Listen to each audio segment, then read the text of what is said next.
Hey, how's it going, everyone? Just back in with another live stream. Just have a bit of time before I go play golf a little bit later. So, just thought I would go live and, just answer a question that I posed to myself.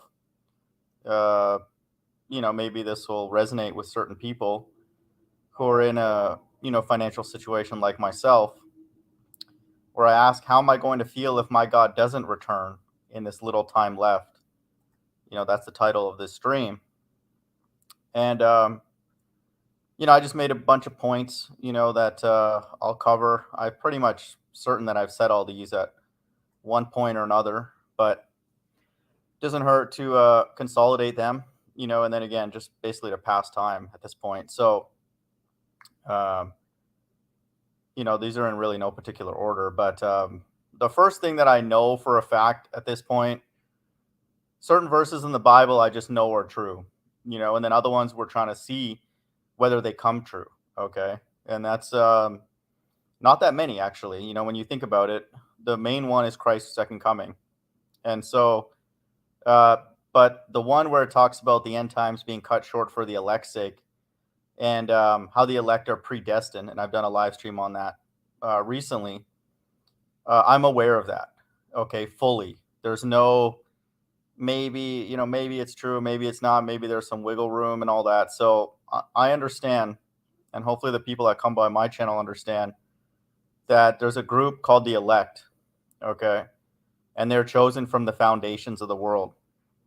And so there's nothing they did, quote unquote, did to get into that position. And there's nothing they can do to get out of that position. So they were simply chosen. And they would demonstrate that, in various ways, but it was not of their doing. Okay, so they could not boast. So it's not of works. Okay, they're going to do certain works, no doubt, but that's the Bible narrative. Okay, and then again, I referenced that live stream I did recently about predestination. Okay, and so I'm aware of that, and so I know that um, if I were to pass away in any way by somebody else's means or my own means, then I'm not of that group, and that's the same for you as well, because we're clearly living in the last days. So that doesn't mean that God hates us automatically, but that group that is going to not die in the last days were chosen from the foundations of the world. Okay. And the Bible says they're going to endure until the end. And so that's predetermined. So I know that.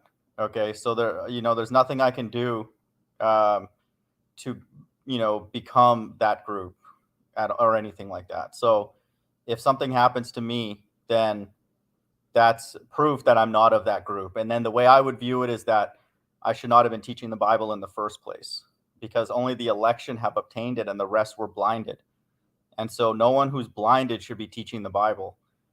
And so only the elect of Israel should be teaching the Bible and getting on YouTube or wherever in real life and going and teaching others, because then they'll know the whole truth. Okay, nothing but the truth. And so that would be essentially my punishment for teaching a book incorrectly. Okay, and I'd be comfortable with that, because then there would be some aspect or a majority of what I teach would have been incorrect if I'm not of that group. Okay, and so it's a self-fulfilling prophecy, so to speak. So that's why I'm comfortable with what I'm doing. Okay, and then the timeline that's set, and then I'm aware of the fact that if I am of that group, then Christ will indeed appear between now and roughly the end of the month. He has to, okay, or else he's a liar, because then the Bible says everywhere that the end times are cut short for the elect's sake, and then that group is not destined to die. So, that's the deal, okay, and so I'm very, very aware that I cannot change anything regarding that group, okay, and then for me personally, it would just, I would wonder, okay, let's say that day where I'm planning, at the end of this month, I would wonder, where are they? If I'm not one of them. And I wouldn't say that in an arrogant way. I would genuinely want to know where they are, because I would want to learn from them.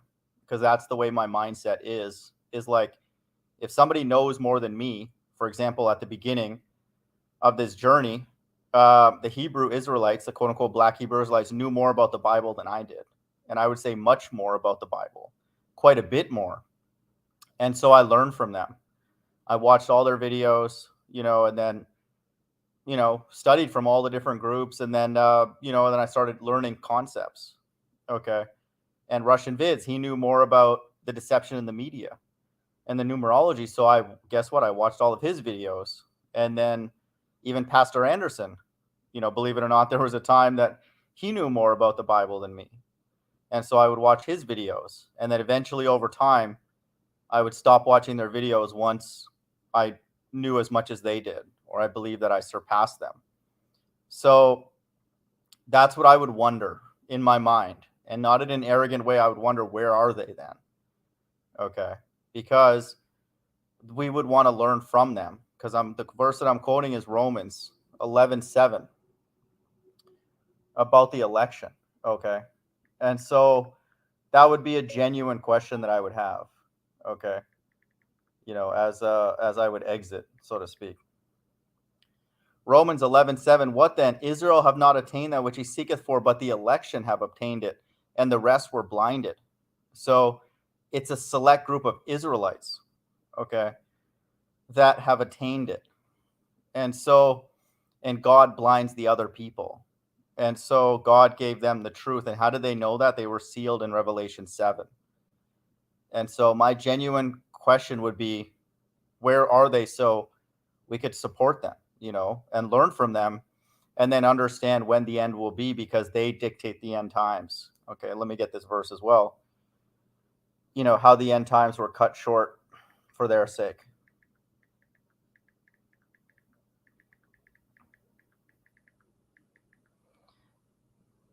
And at that point, it wouldn't be that big of a deal, but I would wonder. Matthew 22:24, for there shall arise false Christs and false prophets, and shall show great signs and wonders, insomuch that if it were possible, they shall deceive the very elect. Okay, sorry, verse 22. And except those days should be shortened, there should be no flesh be saved, but for the elect's sake, those days shall be shortened. Okay. And so this group is central to the end times. Okay. Then they have to demonstrate that they're the elect by what? By not being deceived. Because the Bible says, if it were so possible. Like it says here, like Christ says here, if it were possible, they shall deceive the very elect. And I'm proof that the deceptions are undone. Okay. And so if this group was not me, which I understand fully that it may not be, and we could prove that very, very soon, but my genuine question would be like, well, where were they? Why did we not have access to them, whether it be on YouTube or somewhere, so we could sit at their feet and learn, metaphorically?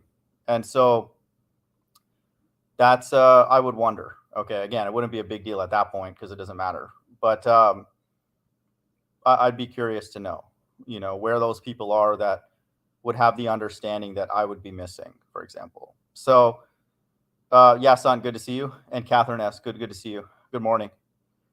And so, even if, let's say I had $1 million more, $1 million, not even that much money anymore, but let's say I had $1 million more, it wouldn't change my quote unquote odds of being taken away. Okay. Or of being part of this group, the election. You cannot buy your way into that group. And so if I'm not taken away in the next number of days, then it wouldn't happen even a year from now or 2 years from now. So that's because, again, I'm proof that the elect have already been sealed. They have to be, because I know a certain amount of the Bible that's unique, very unique. And so, again, I don't say that arrogantly. If it's true, God told me that. And so you cannot buy your way into that group. Okay, they've been chosen. And so that's why I'm comfortable. Whether I had more money or not, I would take no comfort in. I don't even take comfort in the little bit that I have remaining. Okay. And so I'm anxious and excited to see whether I'm in that group or not. And it's going to be definitive for me very, very soon. And that's exciting for me, genuinely. Okay. And so it's not a money issue at all. And then at the underlying root of this whole thing is that I do not feel comfortable here. Okay. I do not. And I realize now I never did, and I never will, certainly with the way the world's going. It's getting worse. I'm becoming more and more uncomfortable here. I'm uncomfortable being around other truthers because a lot of them are liars. And so I definitely feel uncomfortable around the quote unquote world. Okay. The thing I'm thankful for, whether I'm of the elect or not, if the Bible is not true, it actually gave me something productive to do while I wasn't golfing. After my move back to Houston, I was pretty much in my last days. I was in my personal end times around 2017. I officially gave up on the corporate world. It kicked me out enough times. I was like, I'm good, and then again, I tried once more just because I wanted, a little bit of money just in case health issue came up. I wanted a car. So I made a decision to take another one last job, would end up being one last position. But uh, pretty much I was in my last days. And that's around 2017. That's like 5 years ago, almost exactly about this. At this time, I've moved to Houston. So, uh, that's 5 years in the making, so to speak. So this is not a new thing, and then I've been very thankful that reading the Bible and studying it and then having the opportunity to share some findings has given me something as what I felt was productive to do. Okay. And I'm thankful for that, whether it involves me or not, it was good. It genuinely was good. It was like, school again, but in a way that was, I felt productive. And the incredible thing about it is that of all those jobs that I had, those corporate roles, the one that I enjoyed the most was the one that was free. Okay.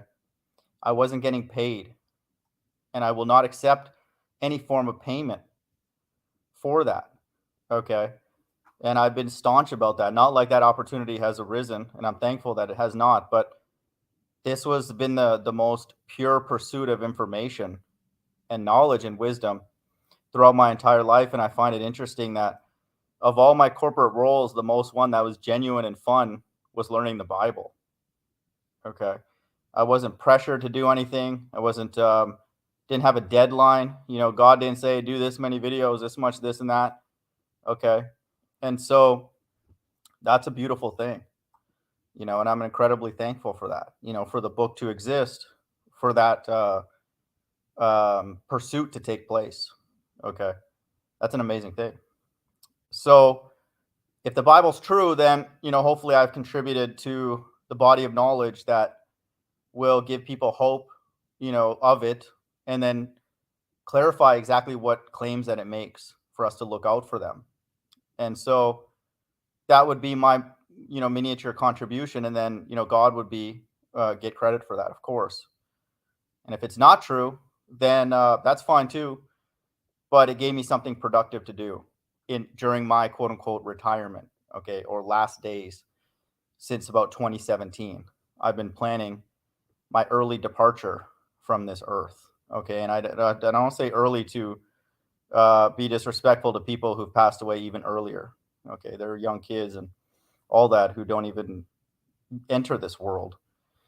Okay. So I'm not saying that in, trying to get pity or anything like that. So ultimately, either way, I'm very thankful for it. Okay. Another point here, like I said, I don't feel comfortable here. And now I realize I never have, because this existence is involved in stifling creativity and stifling truth. Okay. That's the whole role of this setup here on earth, is to be what the Bible says is antichrist.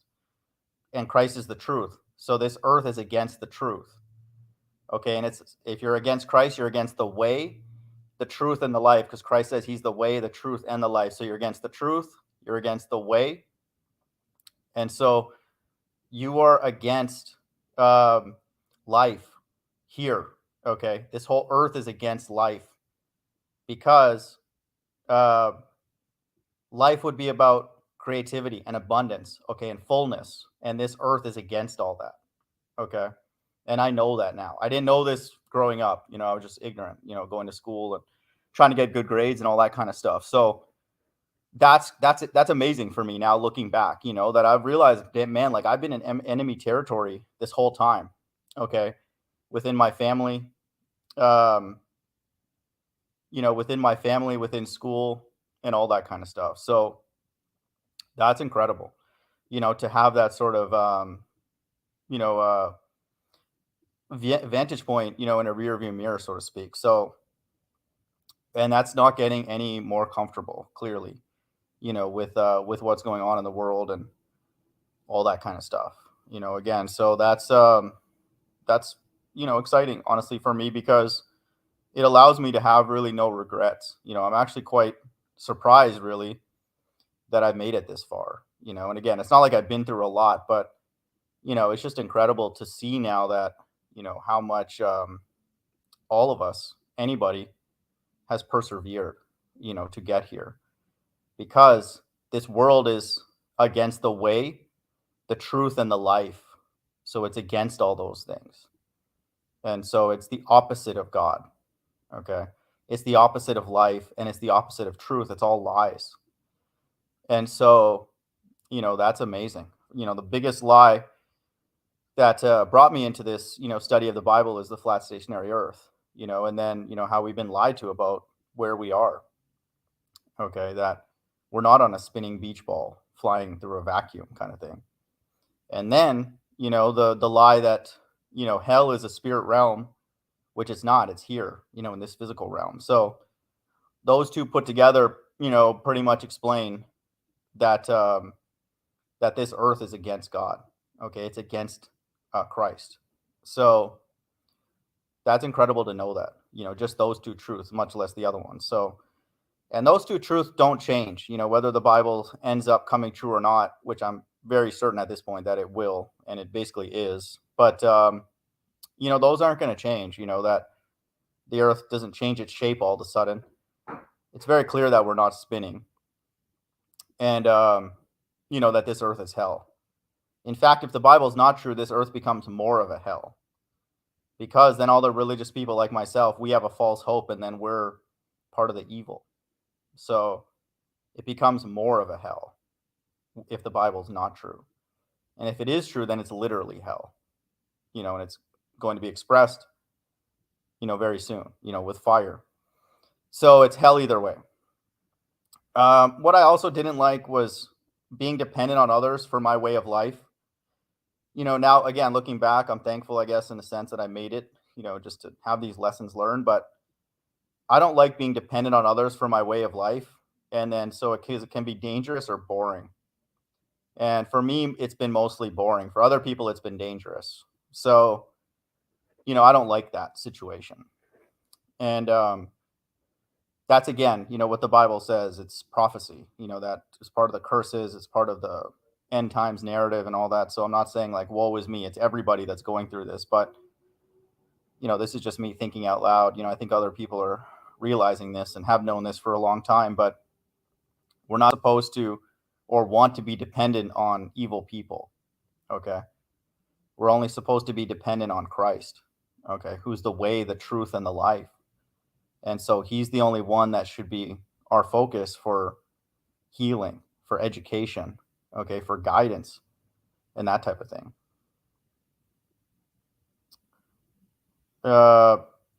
So, that's the deal.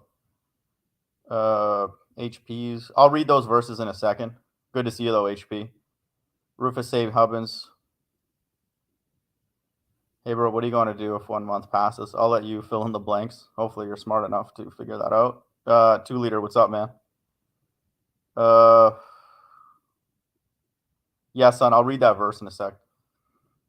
Don't put the Mandela effect in my chat, man, or I'll just block you. This is supposed to be actually fairly, not serious, but like, stay on topic, man. What are you talking about? Earth shape is Mandela affected. People are retarded. So, more proof that the earth is dumb. Okay, just read through some of my chat. You'll figure it out. So, okay, being dependent on others for my way of life is dangerous and boring. Okay. And for me, again, it's mostly been boring, but it's going to be dangerous for people soon. Okay. Lifting the veil, what's up? And just fundamentally, I don't want to work. Okay. I just don't. And if I don't want to work, then you know, that's just what it is. Okay. Oh, sorry, I didn't realize you were joking. You know, my bad. We do have some Mandela effectors. They don't really come around anymore, but you know, I'm not into that kind of stuff. Okay, my bad. If that's the case, but there are Mandela effectors who believe that the Bible's been quote unquote Mandela affected. Okay, which is again, that's their job is to discredit the Bible, which is a horrible job to have when it's basically coming true right now. So that's insane, you know, for those people that are out there, like the Brian Staveleys and Flat Earth Fokker used to do that. Whether he's off the scene now, I don't know, but people like that. They used to talk about the Mandela effect, Karen B, and all that. So they're all flat earthers, quote unquote flat earthers, but they don't believe in the God of the Bible. Then definitely not in a literal sense. So that statement sort of triggered me. But okay. So yeah, anyway, I don't want to work. Okay. And this has been the case since 2017 and really prior to that. But, you know, I gave it one last go, you know, a few years back. So, and that's not going to change, you know, and I'm not motivated. And if that's just the way it is, it's not going to change, you know, like just my personality. Like if I flip the switch on something and it goes away permanently, you know, and that's the same with like, you know, relationships that I've had, you know, if somebody does something that I don't like or whatever, then, you know, it's just over. So that's just the way it is. That includes my family, romantic relationships, friendships, whatever. And so, you know, and that's fine. You know, I don't, and I think that's cool for when people do that to me. Like there's been times in my life where I look back, I'm like, yo, I was actually probably kind of irritating. Like I'm surprised people didn't like just avoid me and stuff like that. So that's the case. Okay. That's the way it is with the work world. And then now it's amplified by the fact that you're required to sin to be in that system, what we know as a B system. So definitely not. Okay. Because all of its objectives and agendas are against the way, the truth, and the life. Okay. They don't pass those three tests as being consistent with the way. And what's the way? It's the way to the Father. That's what Christ means when he says he's the way, the truth, and the life. Okay. The way to the Father, he's telling the truth when he says that, and everything about him is truth. And when you're with the Father, you have life out of the body. Okay. Because you're in the presence of the what? The life giver. He gives life and brings death. This is what the Bible says. So then he says that he can promise life everlasting. So the corporate world does not pass that litmus test, so to speak, of being the way or the truth or the life. Okay, it's the opposite of the way. It's lies and it's death. Okay, some more than others, but that's the way it is, and I'm aware of that. So even if the Bible wasn't true, I don't want to work anyway. Okay, because a lot of this stuff I was sensing prior to coming back into the Bible because of the flat Earth. You know, which I started learning the flat Earth kind of around like 2015, 16 or so, wasn't as deep into it. Became certain that it was around, you know, like a few years later, really, like 2018 and 19, after I started doing those debates.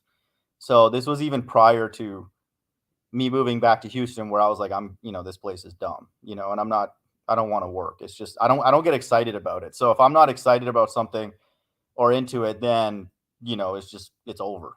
So that's just the deal. You know, it's exhausting for me at times, not recently, but being around some truthers, much less people who don't even know what's going on and why it's happening. So, you know, that's not a good fit for me to be around people who just don't know what's going on. So, this is why the Bible says, "Come out of her, my people. Don't be partakers of her sins." Uh, Goop, good to see you, man.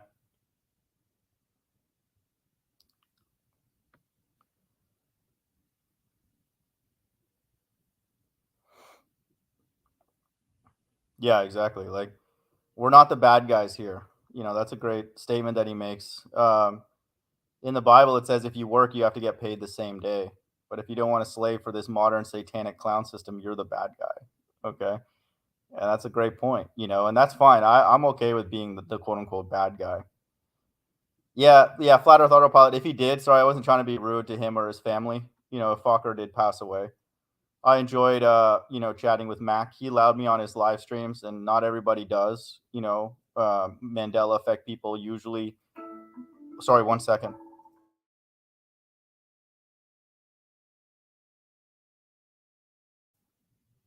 Sorry, that was just my alarm that went off. But yeah, Mac allowed me on his live streams, and I enjoyed chatting with him. And fellow Indian guy and all that. In the flat Earth. So no disrespect to Fokker and his family if he has indeed passed away. Uh, Israelite Watchman, Bible Defender, good to see you, man. Shalom. Lifting the Veil, what's up? Flat Earth Autopilot, good to see you. Okay. Yeah, sounds like we need you here. You have more work to do. No, I don't, dude. I just told you I don't want to work, man. I'm not working anymore, man. All this stuff on YouTube is just a pastime, and just to learn a little bit, bounce ideas back and forth. This is why I appreciate and enjoyed Bible Defenders. Our discussion yesterday, it was more academic. Okay, we were okay with agreeing to disagree, and then I hopped on Raphael's hangout for a bit yesterday. Shout out Raphael, and then we just built off of what we agree on. And that's okay. And there's nothing to work and labor for anymore. Okay, there's nothing to debate at all. Okay, and so God is doing all the work in the last days. He's always been doing all the work. The people on earth have pretended to be doing the work, but they're not. Okay, and so God's going to be preaching the gospel through his angels. God seals his elect. Okay, and God's doing all the work. No man is going on YouTube or in real life preaching the gospel. That means that they're a liar and a Satanist, because in Revelation 14 it says that the angels are going to be preaching the everlasting gospel. Okay, not the lies that you see people teach on YouTube. Okay, and in real life. So again, the only people that should be teaching the Bible are the elect, and they're going to be crying out for salvation. So they don't want to be here because they know that everybody else is blinded except for them. So they're not going to go and preach to a bunch of people that are blinded. And then why would they go and preach to the other elect? The other elect know the truth. So yeah, son, you're mistaken in what you're saying. Okay. You're probably just another actor. Okay. You have to understand that God is doing all the work. Okay. I'm not lifting a single finger and doing anything that is everlasting. Nothing that I did here is everlasting. Okay. The only thing that is everlasting is God's word. Okay. And the everlasting gospel, which is going to be preached by angels. And so we can't think too highly of ourselves, me or you. Okay. That's not what's going on here. All credit goes to God. This is his movie. And he plants information in people's minds however he chooses, not according to what you and I are speaking of. I'm just on here to pass time, and to maybe encourage somebody else who's thinking similarly, who's running out of money, which is not even money. I call them tokens. Okay. Two leaders like, yeah, he's passed away. Yeah, again, shout out Mac, and condolences to his family, if that's the case. Okay, so I'll just get back to my list here. So, I have really no amount of competitiveness left, which is somewhat required to be in the corporate world. That's the reason why it's evil, is because it kind of pits people against each other, and you got to get a promotion and all that kind of stuff. So, I have none of that left. Okay, I don't want to compete or anything like that, and interview for a job and sell people I have these plans in the future and all this kind of stuff, which I don't. And so that would be insincere, and I would be lying. And I don't want to do that. It shouldn't be a big deal for people who were like, yeah, you don't want to lie. Like, yeah, I don't, not at all. So I don't have any amount of competitiveness left. And I used to, as a young kid, like I was really into sports. I wanted to do well in school. I was like determined and all that. And that's completely gone. And I'm thankful for that. Okay. Because it's much more relaxing being that way, and then I can see other people succeed and I'm fine with it. So I don't want to compete for resources with someone else who wants them more than me. And anybody that wants them even a little bit wants it more than I do. So I'm not competing for $1 or $2 or anything like that. So, that's the deal. Okay.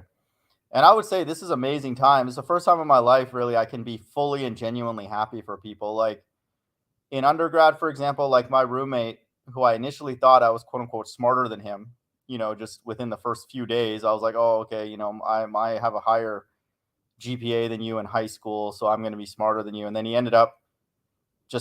was very smart, very, very smart guy. And he just wasn't motivated in high school. And then he started doing better than me. And I was like, oh man, like I felt like, just I couldn't be happy for him. Like I would pretend to be happy for him.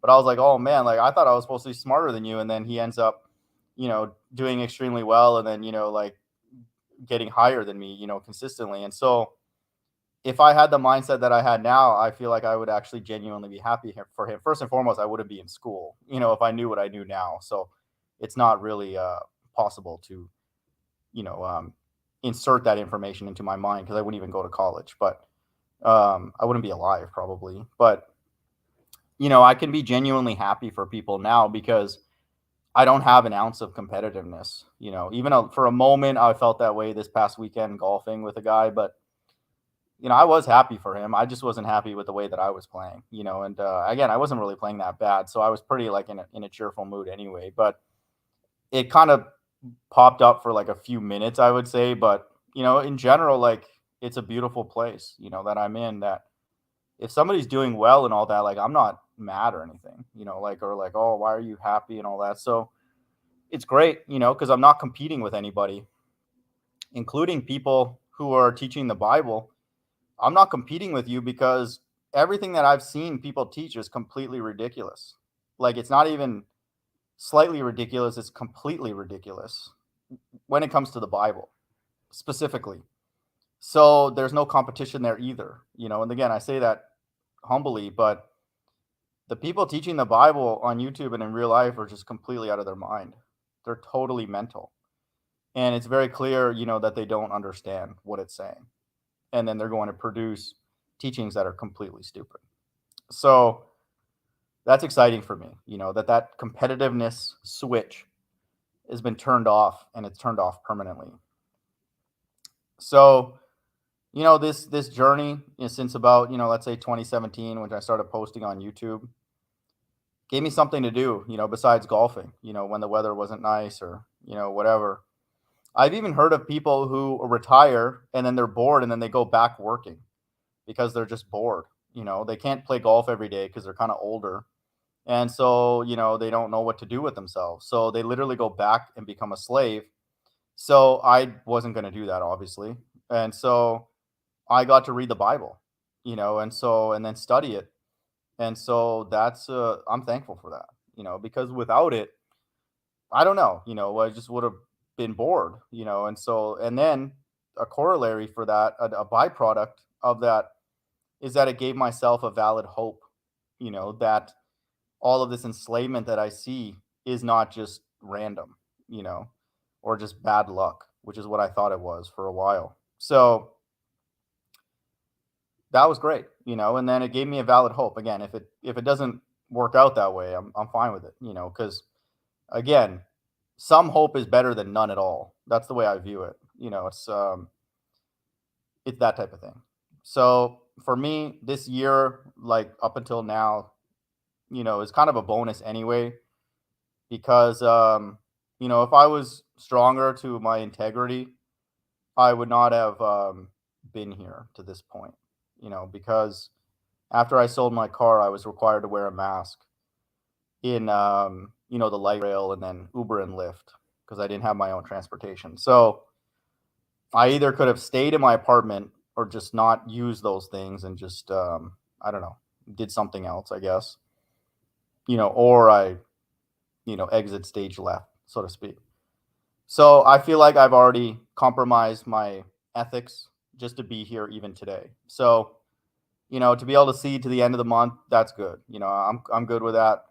But, the like I've read in my earlier lessons, the humiliation is complete, with me personally. Like I'm done being like embarrassed and worried about the next mandate and next dumb thing that I'm gonna have to do and stand this far apart from somebody and all that kind of stuff.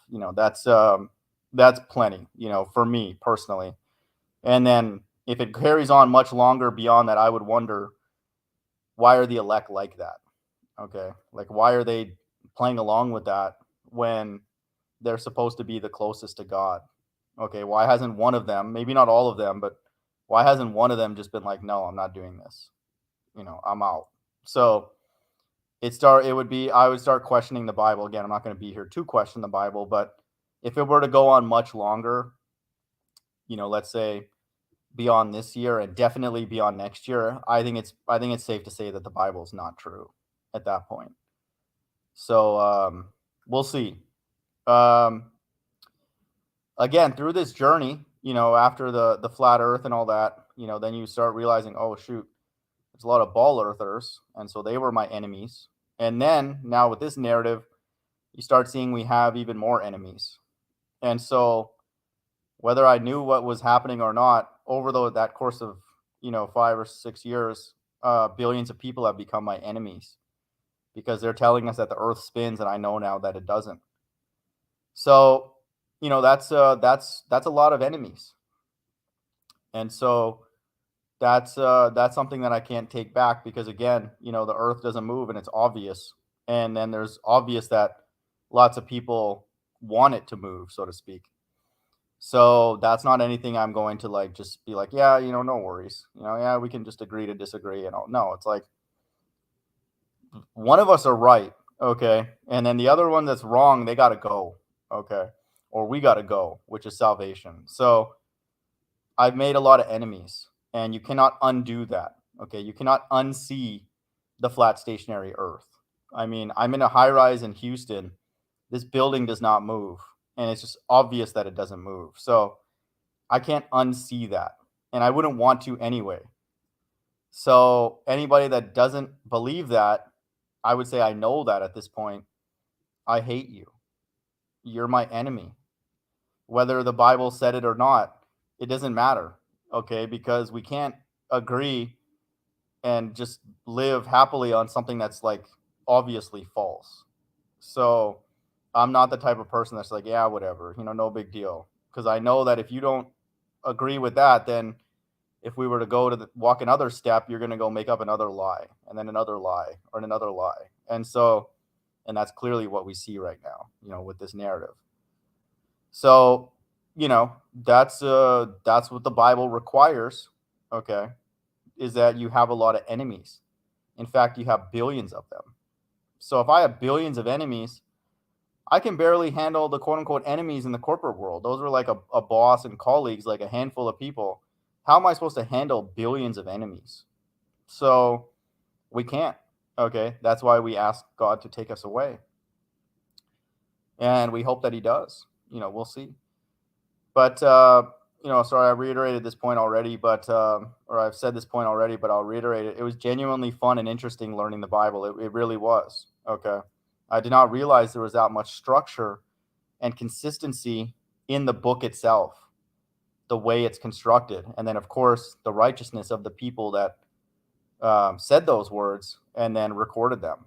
That's obvious and evident as well, but I've always known that part. But the consistency of the narrative of all the prophets, and really everybody in the Bible is a prophet, okay? Because everything that they say breathes prophecy, okay? And that's been demonstrated on my channel. But the sequence of the end times being looped hundreds of times, potentially thousands of times.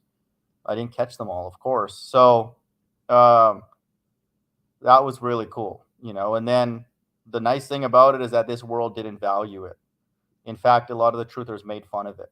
So I'm good with that because then it's a gift. It was a precious gift for me personally.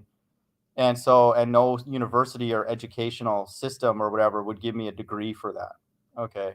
An honorary doctorate. Oh, look, TMoG found this thing and this and that. They'll be like, shut up. Okay. You're thinking too deep. Okay. And all that kind of stuff. So I'm glad that this world and including the truth community has largely rejected it again, except for the few people that come by my channel and understand that that's God's word. That's his promise. And he's going to commit to that. He has committed to that. He's going to do it.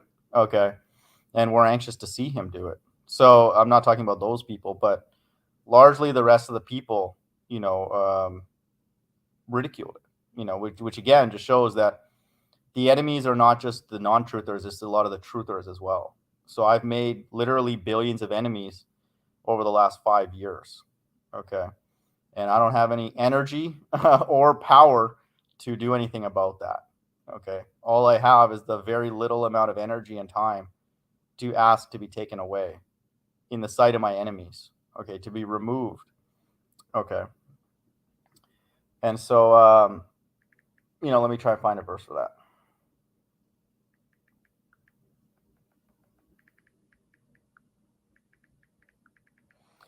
It's the same in Revelation 11, okay, when the two witnesses are taken away. Luke 171, that we should be saved from our enemies and from the hand of all that hate us. And so it's the exact same narrative with the two witnesses when they're taken away in the sight of their enemies, which is the whole earth at that point, except a remnant. So that's a lot of people. Okay, so salvation is being rescued from your enemies, which are billions of people by definition, according to the Bible. And from the hand of all that hate us. So if you're not hated by billions of people, then you're not going to be saved. Okay. I can cite billions of people that hate me, and I can prove it very, very easily by teaching about this earth being hell and this earth being flat and stationary and what the mark of the beast is. I can get billions of people to then actively hate me. Okay. It's simple. And you can even teach one of those and you can get billions, much less all three. The flat stationary earth, the fact that this earth is hell, and what the mark of the beast is. That's going to get literally a majority of people, except for a handful of people that have come by this channel, maybe 5, to hate you. Okay. And that's the power of the Bible. People say, oh, the Bible is not powerful. It's where all the miracles. I mean, that's pretty powerful that you teach 3 things and then billions of people hate you. Okay. That's the same thing with Christ. I mean, he was teaching things that were true and then people hated him. And that's no different in the times that we live in now. So if they hate us because they hated him first, and so that's when you know you're onto something. You have to have billions of people hate you, and then they have to be not just that, they're going to be your enemies. So they may do something to harm you. And I don't want any of these disgusting people to touch me. Okay. These vile, disgusting monkeys that are on this earth. I don't want them even to touch me. So that's what's going on. Okay. With me personally, I hate having to even interact with them, much less them putting their hands on me. Okay. They absolutely disgust me. Okay. Again, just to reiterate the point, it was interesting that the most sort of academic time in my life was when I was not being pressured or paid to do something. No one told me, hey, Shrag, when you get home from golf, you should read the Bible. No one told me to do that. Not my family, not the government, not my teachers or anybody. And so I just did it. Okay. And then if what happens comes true, then it was inspired by God. And so it's very interesting for me that pursuit was the most interesting, and then I felt the most creative. Okay. And then, something was actually being produced that could last. Okay. Forever, potentially. So that's a very interesting contrast from my time in the corporate world and in school. Okay. Which are basically like indoctrination schools. Okay. Camps, our public education system. So I wasn't pressured to do it. No one paid me to do it. No one's ever going to pay me to do it. And that's never going to change, in the few days I got left. But that's incredible. Okay. That's going off on a high note, so to speak. Okay. And the people in the chat, anybody who's knowing what's going on with me and is not excited by that, I view you as Antichrist. You're a Satanist, like a majority of people that come by my channel, because when you're out of the body, you're with God. You're not here in hell amongst you dumbos. Okay, so if you people are like, oh my gosh, wow, like he doesn't want to be here. He really sounds serious. Like he doesn't really want, yeah, no, I don't want to be here. I haven't want to be here for years now, you stupid people. Okay, why would I want to be around you dumb people when I could be around God? Okay, the creator, the most high. Are you dummies more interesting than the most high? You people don't even know how to read and write, a lot of you. Look at your grammar, or some of you in the chat. You don't even know how to spell. Okay, so don't come here with that attitude. Go somewhere else. This channel's not for you. If you like any aspect of this world, I hate you. Okay, and God hates you. My God. Okay, whether he's real or not. Okay, it doesn't matter. And so that's the deal. Okay, so don't come here with that nonsense. You people don't know what the hell's going on, and then you have the nerve to think that interacting with you is somehow stimulating. Okay, it's further reminder that we're in hell, which is, again, to reiterate, hell is by definition going to be against the way, the truth, and the life. So it's going to be against the way to God. Okay, it's going to be against truth, so it's going to be about lies, and it's going to be against life, so it's going to be about death. This is why the Bible says that the people here on earth are dead. Death and hell are going to be cast into the lake of fire. So a majority of people that come by my channel are dead. They're spiritually dead people. And it's very clear by what you type that you are dead. Okay. Just so you know, I know that. Okay. You know, I lived kind of like, again, not in like fear of my life, but I was always like quote unquote afraid, you know, of like other people's opinions, you know, in school, trying to please my family with good grades. And then grad school was a horrifying experience for me, you know, at Rice. 3 years of just not fitting in, you know, and just in over my head, literally. So, um, you know, I don't look back at my education life fondly, you know, and, you know, it's that was many years, you know, that I, again, it's not like a pity party because lots of people have gone through a lot worse, but I'm just reflecting on my life, quote unquote life. Okay. So I don't look back upon that in any sort of nice way. The only time that I'll cherish are the last 4 or 5 years where I was reading the Bible and then producing something interesting, okay, and unique. But high school, grad school, corporate world, all that was just afraid, you know, like afraid of losing your job, afraid of not pleasing your boss, afraid of this and that, you know, and it was just constantly afraid. And then, but the Bible says you have to fear God. Okay, you're not supposed to have any fear. So I'm thankful that I now have the choice. Okay, because I didn't feel like I had the choice in that time because I didn't know God. Okay, the way that I do now. So we know that God exists because of the flat stationary earth. We don't believe in God anymore. We know that a God exists. It's just which one and what is he going to do? If anything, that's what we're waiting to see. Okay.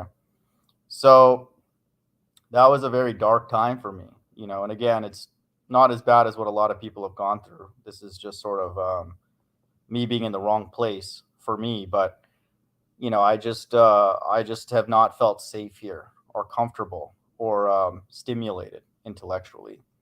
Okay. Uh,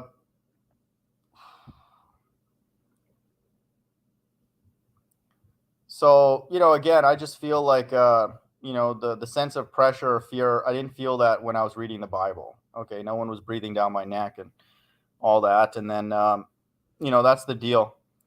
Yeah, I'll put the link in the chat, you know, FEBR in like a couple seconds. You know, I just got maybe one or two more points and then, you know, I'll open it up. But if people come on here with the attitude of like trying to just, you know, parent me, I'm going to boot you. Okay. Again, you don't have to support what I'm doing, but you're also not going to speak out against it. Okay. And, you know, I don't want people to disrespect what I'm doing. Okay.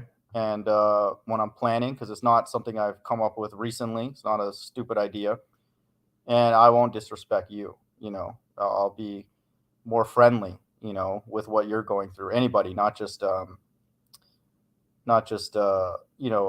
Moses, or Flat Earth Boxer, who I consider, an ally in this movement. Okay, even people like Bible Defender, we have our differences, but I would say that these are people that um, are knowledgeable, okay, about various things.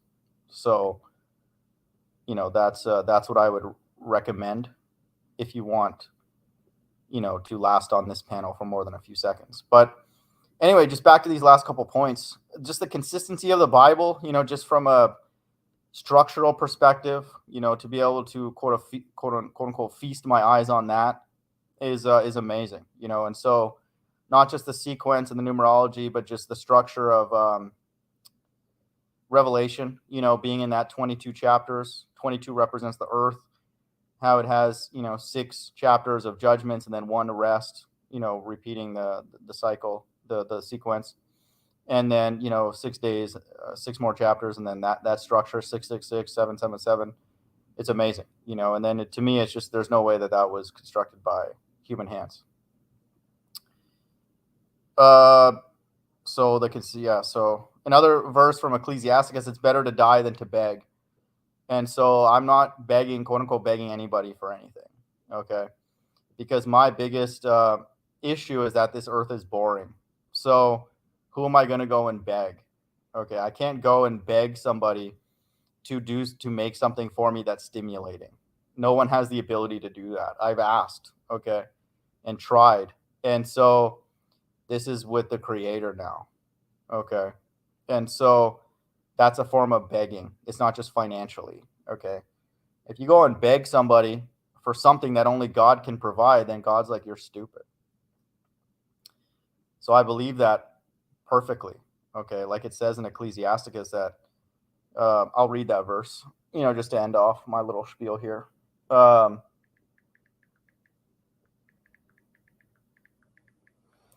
it's not wrong to ask somebody for help. Okay. That's clearly what we see in the world, but this is saying something different. Ecclesiasticus 40:28, my son, lead not a beggar's life, for better it is to die than to beg. Okay. So you're not supposed to do that regularly. If you need help from me, or I need help from somebody one off, a little bit here and there, that's fine. But you're not supposed to go and beg. Okay. Because that means that you hate God, because you're supposed to go and quote unquote beg God. Okay. And then he'll reveal to you how he's going to help you. Okay. Or not. So that's the deal. The final point that I want to make is that there are no other gods I would consider worshiping except the one I present on my channel, which is very specific. So that's comforting for me as I wrap things up on this side. Okay. And I've checked. Okay. I've investigated the other gods that are out there, and I would not worship them ever, under any circumstances. Never. And I'm not even talking about just the Christian and Israelite gods. I would not worship the Muslim god or the Hindu god, or my family's Hindu, the Buddhist god, the atheists. I'm not going to be an atheist or whatever, anything like that. Okay. I'm not going to be a Republican, a Democrat, a Libertarian, whatever all these stupid terms are. Okay. I will only consider worshiping the God of the Israelites as he's presented on my channel specifically, and not a single dot added or taken away. Not a letter. Okay. Not a word. Okay. And that's comforting for me, because that's not the way it's been, because there were times where I was worshiping the 501c3 God. Okay. Then I was learning about the Israelite God. Okay. I mean, as a kid, I was learning about the Hindu gods, plural. Okay. So, and then the Muslims, I know a little bit about the Quran, which is a joke, and all that kind of stuff. So that's cool. I'm thankful for that, that there are no other gods that I would consider worshiping And it's very clear that no better ones are going to be presented in the future. Not at all. So, because of what we see in the religious community, okay, they're just totally out of their mind. And so that's comforting for me, because then there will be no like stone unturned. I won't be like, oh, well, what about, oh, maybe I was like wrong on this, or like, what if I considered that, or like, what if this person was saying this correctly about this, and I'm like, no, hell no. Like, the other interpretations on the Bible are completely ridiculous. Like, and I'm thankful for that as a gift that God has made it that way, that the alternatives to what I teach are total nonsense. And I'm talking about other religions as well, not just other interpretations. So, it's cool. And even Jay's talking about Mormons in the chat. So I went to a Latter-day Saint service once years ago because a colleague was a Mormon, and we tried to have a prayer before work, because this is when I was basically like a zombie. I was trying to unite everybody and save the world. This is the mindset that I was in. So I was like, hey, let's have a prayer before work, and he would bring the Book of Mormon, and then we would have all these debates. And like, then I went to his church service once, and they're just creepy people, like you just know, because you don't want to be around them. They're just creepy people, the Mormons. And so some aspects of their congregation make sense because they actually take care of people, with their tithes. Like, they don't just take the money. They build like, food processing plants, and they'll help you, if you're struggling. But generally speaking, the Latter-day Saints and the Mormons, and you see countless number of videos online where they go up to somebody who knows about the Bible and they get completely confounded. Like, they don't know what the hell's going on. So they look bad. Okay. You don't even have to be an Israelite to make the Mormons look bad. So biblically, but it's just complete nonsense. They're just totally out of their mind. So the Muslims are totally finished because like they're wearing masks. Okay. Just being a bunch of dummies. Flattered Boxer, what's up, man? Yo, how are you? I'm so happy to be in conversation with a friend. What's up, man? I'm doing well. So I mean, I could spare you the details, but I think I just like to carry on the topic that you were on. I had a lot of experiences with a lot of different Mormons and Muslims lately, and they've all actually been friendly lately. And despite the fact that I went into a mosque and told them their religion was fake because of COVID, after this, the owners of the mosque attempted to have me brought up on charge of disorderly conduct and everything under the sun. Whereas it seems the vast majority of the Muslims in Tempe and in Phoenix seem to actually be quite in favor of me and desire that I start learning the Quran. Not that I might become a Muslim, but that I might see all the prophecies that contain my name in it. And the Mormons are just, I don't know, the Mormons, it seems as if through polygamy, they managed to preserve the beauty of the white race in America. So shouts out to the Mormons. Well, I don't know if there's anything to take from Mormonism aside from the fact that they're just completely out of their mind. I don't like. I don't know anything about Mormonism besides polygamy. That's all I can really attest to. Yeah, I mean, I know a little bit about like they teach about other planets and all that, so they're clearly not going to be flat earthers. Right. So, okay, that kind of deal. I want to throw a bit of a positive spin on it. It's that Islam had to fall apart now because Islam was able to keep that Arab world, that world which was full of all these different ethnicities, all together on one God, and specifically the God of Abraham. And so they're all aware that despite having all different races and would have had different languages in view of their ethnic differences, but due to the imperialism and universalizing components of aspects of Islam, they've all been unified under one God. So when the time comes, they'll be able to recognize Jesus, or at least the gospel of the one true God. Mm-hmm. And so I'm grateful to Muhammad for that, because all these men were prophets. No one can do anything except God given the power to do it. And the thing about the Mormons and the Latter-day Saints, the Mormons preserve a culture among a group of white people who believe that men, in a time in which there's modern technology, can be prophets. And because they have that attitude, because they believe that truly, it's not hard for them to understand certain things that are important potentially to us to understand, that prophets can arise at any time, especially the most critical times to arise, and that's very real for them. And this is why I love the Mormons. And this is also why I love what I love about the Muslims. I got evicted from my house. Well, it's not really evicted, but I moved out of my house on the Passover.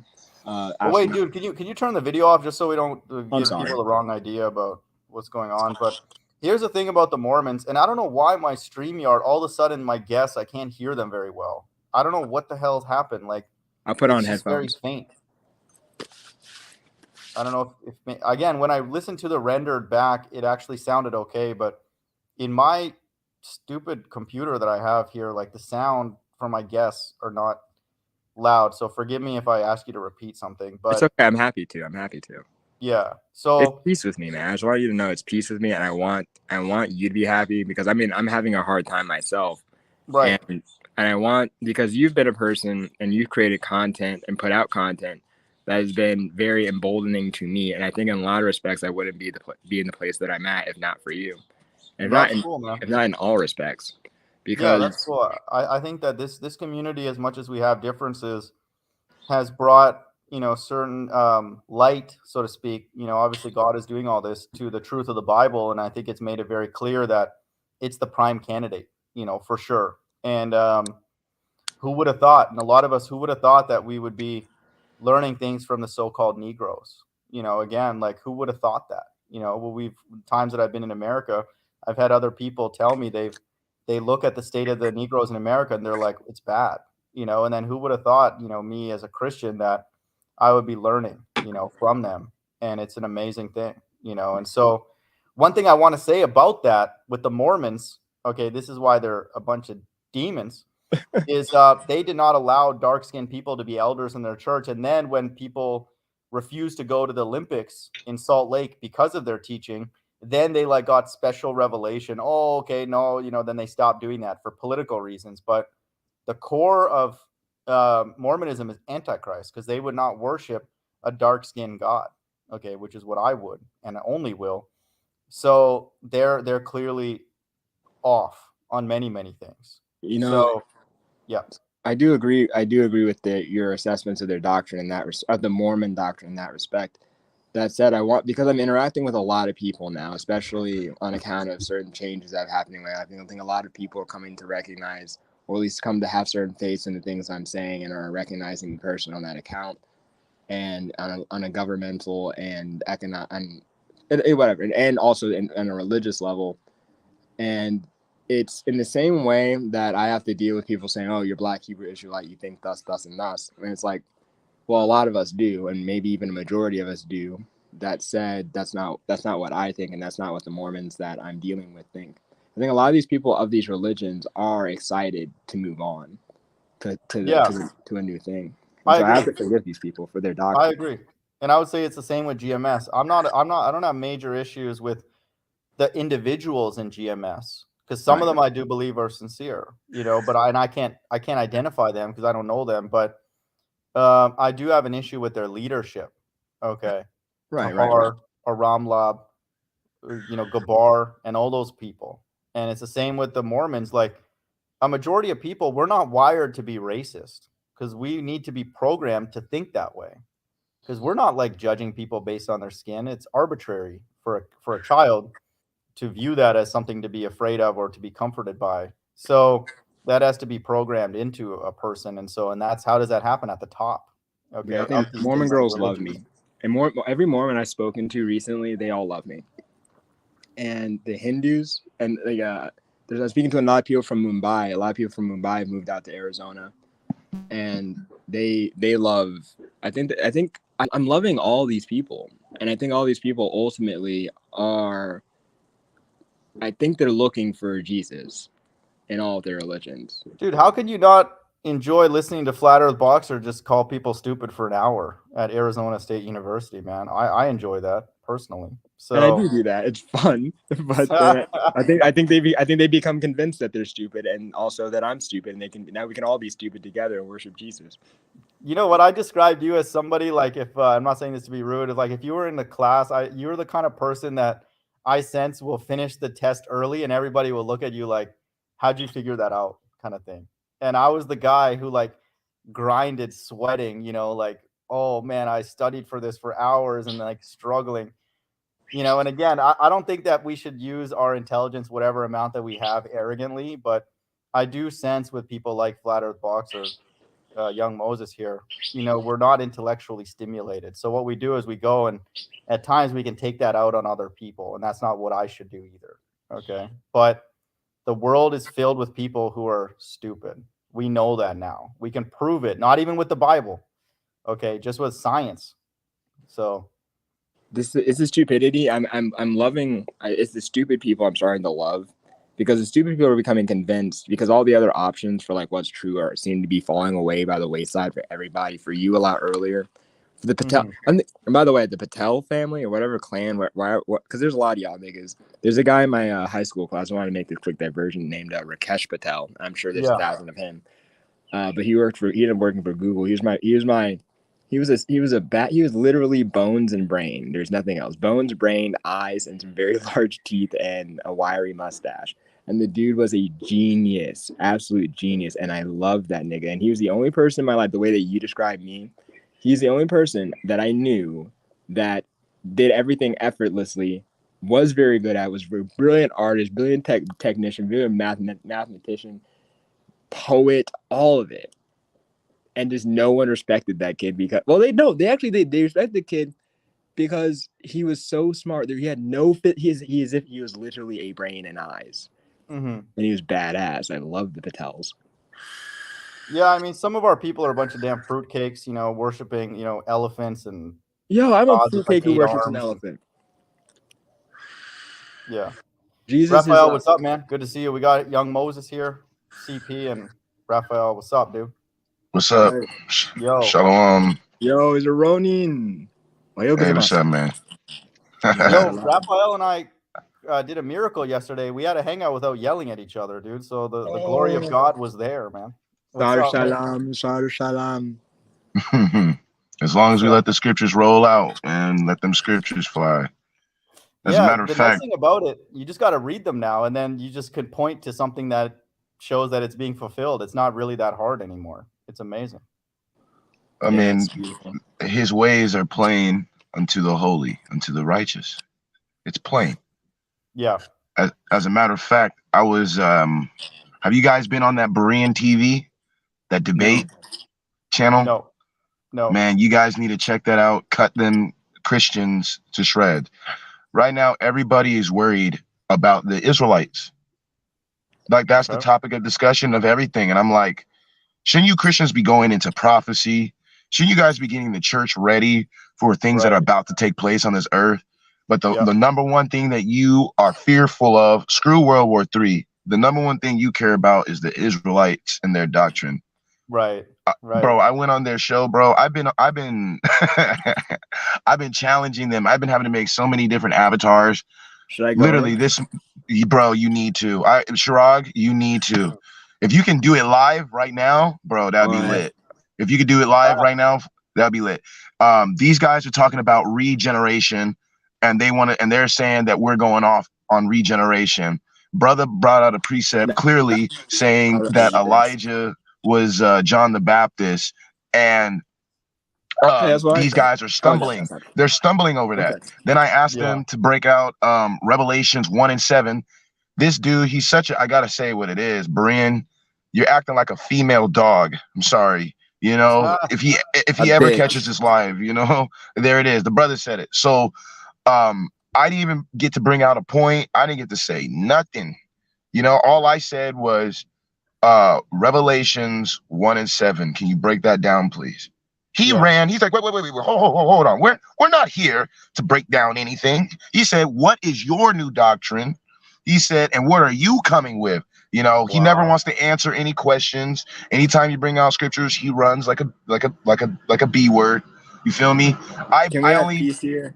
Do we need their evil in here though? I get it. I hear you. And I understand. I'll go check them out. I'm gonna post the link right here in the private chat, Charag. All right. Maybe you can listen to this madness that they're spewing out of their mouths. And I only brought out, I didn't even get to read a scripture, and he blocked me, bro. Yeah. And he's blocked me like 7 or 8 times. And what he wants is he only wants stupid Israelites that are new, that don't know what's going on, people that just woke up to the truth. And he only wants expert Christians and expert scholars on his show. But if you are a man who really studies the scriptures like us in here, that's a problem. And he'll block you. He'll block you in a Okay, I'll kill heartbeat. him. How do you get on his live? How can I get on his live stream? Because I don't want to like just leave chats and shit. Because that's just easy to wash away. No. What Charag could do, Charag, if he clicks the link in the private chat, it's gonna take him to the debate, and he's gonna be in the back room. And Charag can share his screen to the audience that he has, to us. And we can hear, and he can share his screen, and we can look at everything on his screen, and we can see him debate or whatever. But who are these people? They're kind of like vocab, those type of people. Yeah, like vocab camp. Yeah, vocab camp.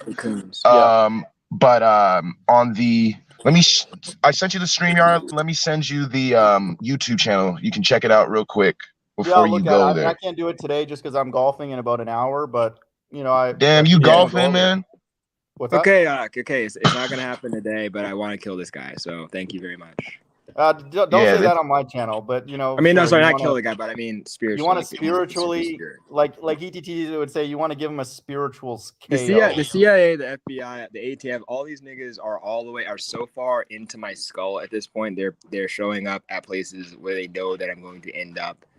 Yo, young Moses, I know you're tough, man, but be safe, dude. You know what I mean? It's gonna be safe. For when they shall say peace and safety, then sudden destruction cometh upon them, and travail upon the woman with the child, and they shall not escape.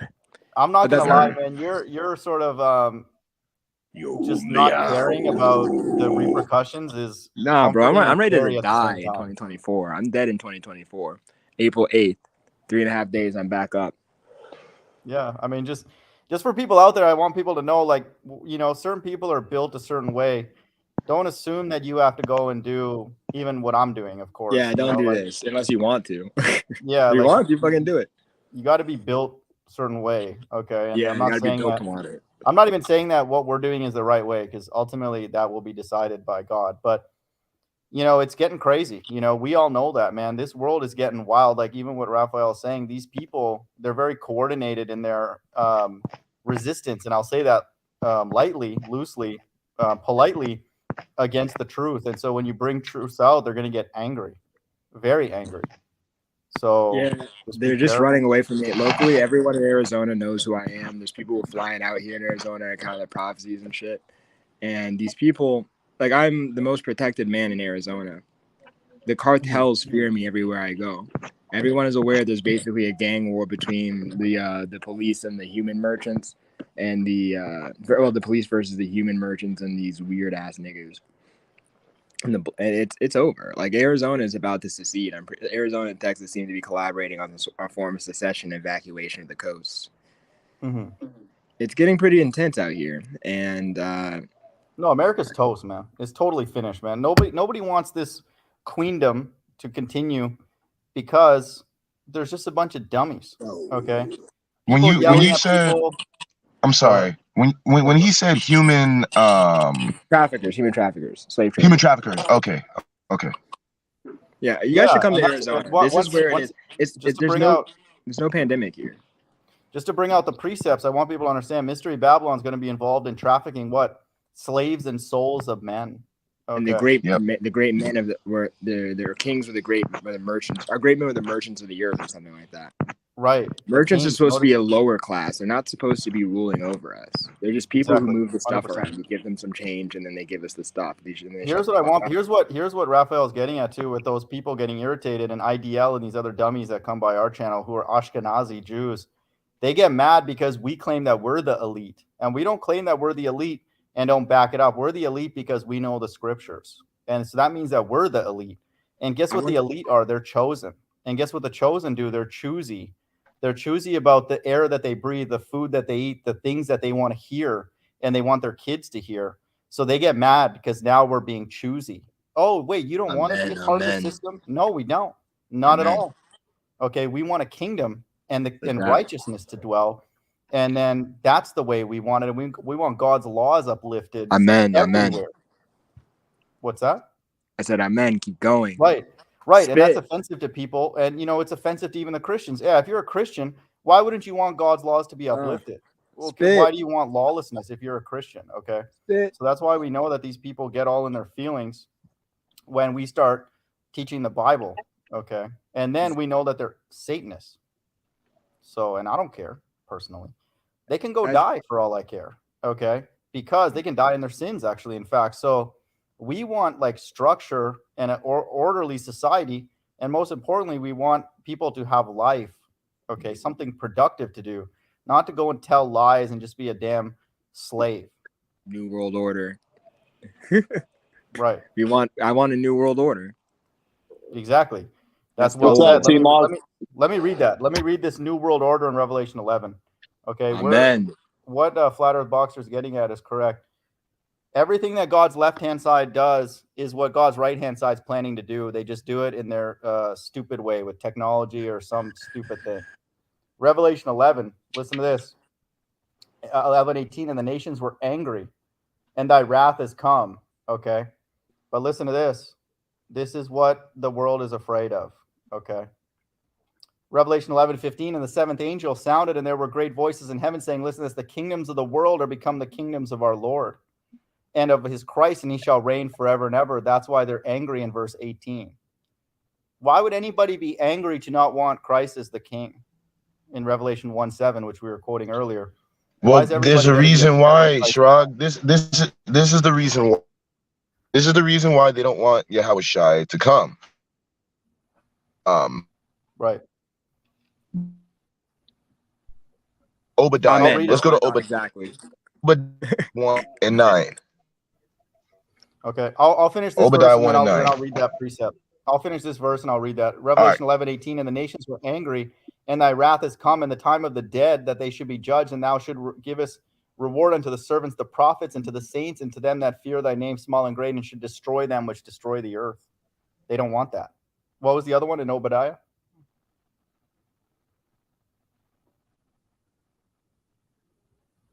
Sage, what's up, man? Good to see you. You can chime in whatever.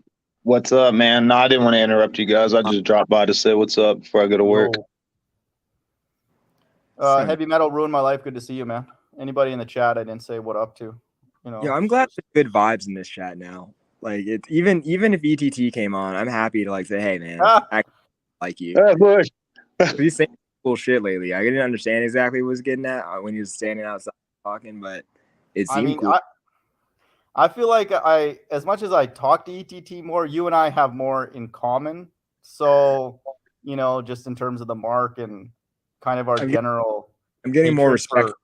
Stupidity, I guess, but that's neither here nor there. I mean, I have no issues with these. ETT and I get along. Like, we disagree, but we get along. And I like bouncing. You're way more chill than him, for sure. I think he's just used to putting on a certain character that he's taken. 100%. Yeah. Oh yeah, for sure. He's basically like a photocopy. Those photocopy or Xerox. It's like Tahar photocopied. He thinks that that's the way he should be. It's like, bro, and I say this in a friendly way. You could benefit you and others by just being yourself. Okay, you don't have to be Tahar, dude. Tahar is a bad model to go and don't model yourself after me either. But don't pick Tahar, man. Okay, maybe he can be the action Bronson of the New World Order Christian. Oh my God, no. Please, no, I like him, bro. I mean, I don't want to talk to him right now, but I'm kind of. He said I don't want to talk to him right now, but or really for a long time. Maybe I'm gonna pop in here any second, bro. Yeah, and then I'll just say, hey, listen, we got history, dude. I mean, him and I were students of the Hebrews, and then so we've been comparing notes for many years now, 4 or 5 years. Okay, we're the saints, bro. Let's just acknowledge it. We're the saints. There's no way all the apostles are getting along all the time. And everyone got a little bit and got what they were able to understand from Jesus, and they went out and they did their thing and were effective in the way that God ordained for them to be effective for the transmission of the gospel, that all people might be able to come to repentance and recognition of Jesus, the second coming of Jesus Christ when he came. Hallelujah. And so that's why the Lord of hosts is an elephant. He's Ganesh. He's Yahweh. He's the Bahamut, the beast with the 2 swords in his mouth, like an elephant. Here's what we know. We know wait, who the what? saints are not. Okay. Ganesh. Wait, what? Jesus is Ganesh. Are not. Wait a second. Wait, what? Jesus is the Buddha. Ganesh is the Lord of hosts. Where are you getting this shit from? No, he's just saying that there are Just parallels in other let me try to religions. explain. Like, let me talk for a second, so I'm not misunderstood, because it's a critical thing. Because what I understand is that all these religions are actually the same, going back to the Tower of Babel. It's all just Babylonian. Yeah. And the Babylonian goes all the way back to just hear me out, man. You're about to tell me things that we've all heard before. Okay, just let me spit this. The Babylonian, it all goes back to Sumeria, which is the Tower of Babel and all that shit. Nimrod, Tammuz, Semiramis, all that. When everyone was under oppression on the yoke of Nimrod, the great horned Antichrist, ruler of the world, who married a whore, produced a weird son who got killed by pigs with chains. False. Like this is what I'm trying to say. Like, listen, bro, you need to humble yourself, bro. Hold on. I gotta correct you real quick. You're telling the history wrong, bro. What happened is that Nimrod, all right, he had sex with his mother, thus birthing himself. That means something totally different, bro. Raphael, one second. Yo, let Moses finish his point. And first of all, I just want people to know I can barely hear. I don't know what the hell is going on with this. I'll try to talk louder. But just let him finish. Let's consider also before this, and I also want you to consider also that our entire history in the Bible is marred by us not understanding one another, and then us going to war perpetually, convinced that the other is wrong and that we are right, and then even just saying fuck it, because even though I'm wrong, I'm still just gonna keep trying to fight against my brother. And this is just words. We're just in a group chat. Like, imagine if we have, like, if there's lives at stake and you can't just let me flow.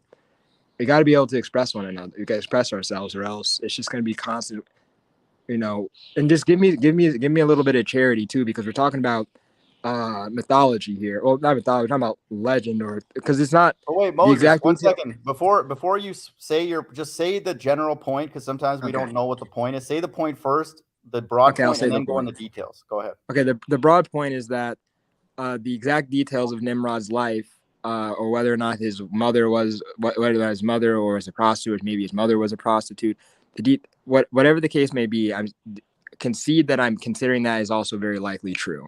That's what I'm saying. I'm not, whatever you believe, it might be also mutually inclusive. So just let me finish. As regards Nimrod, Nimrod was taking on.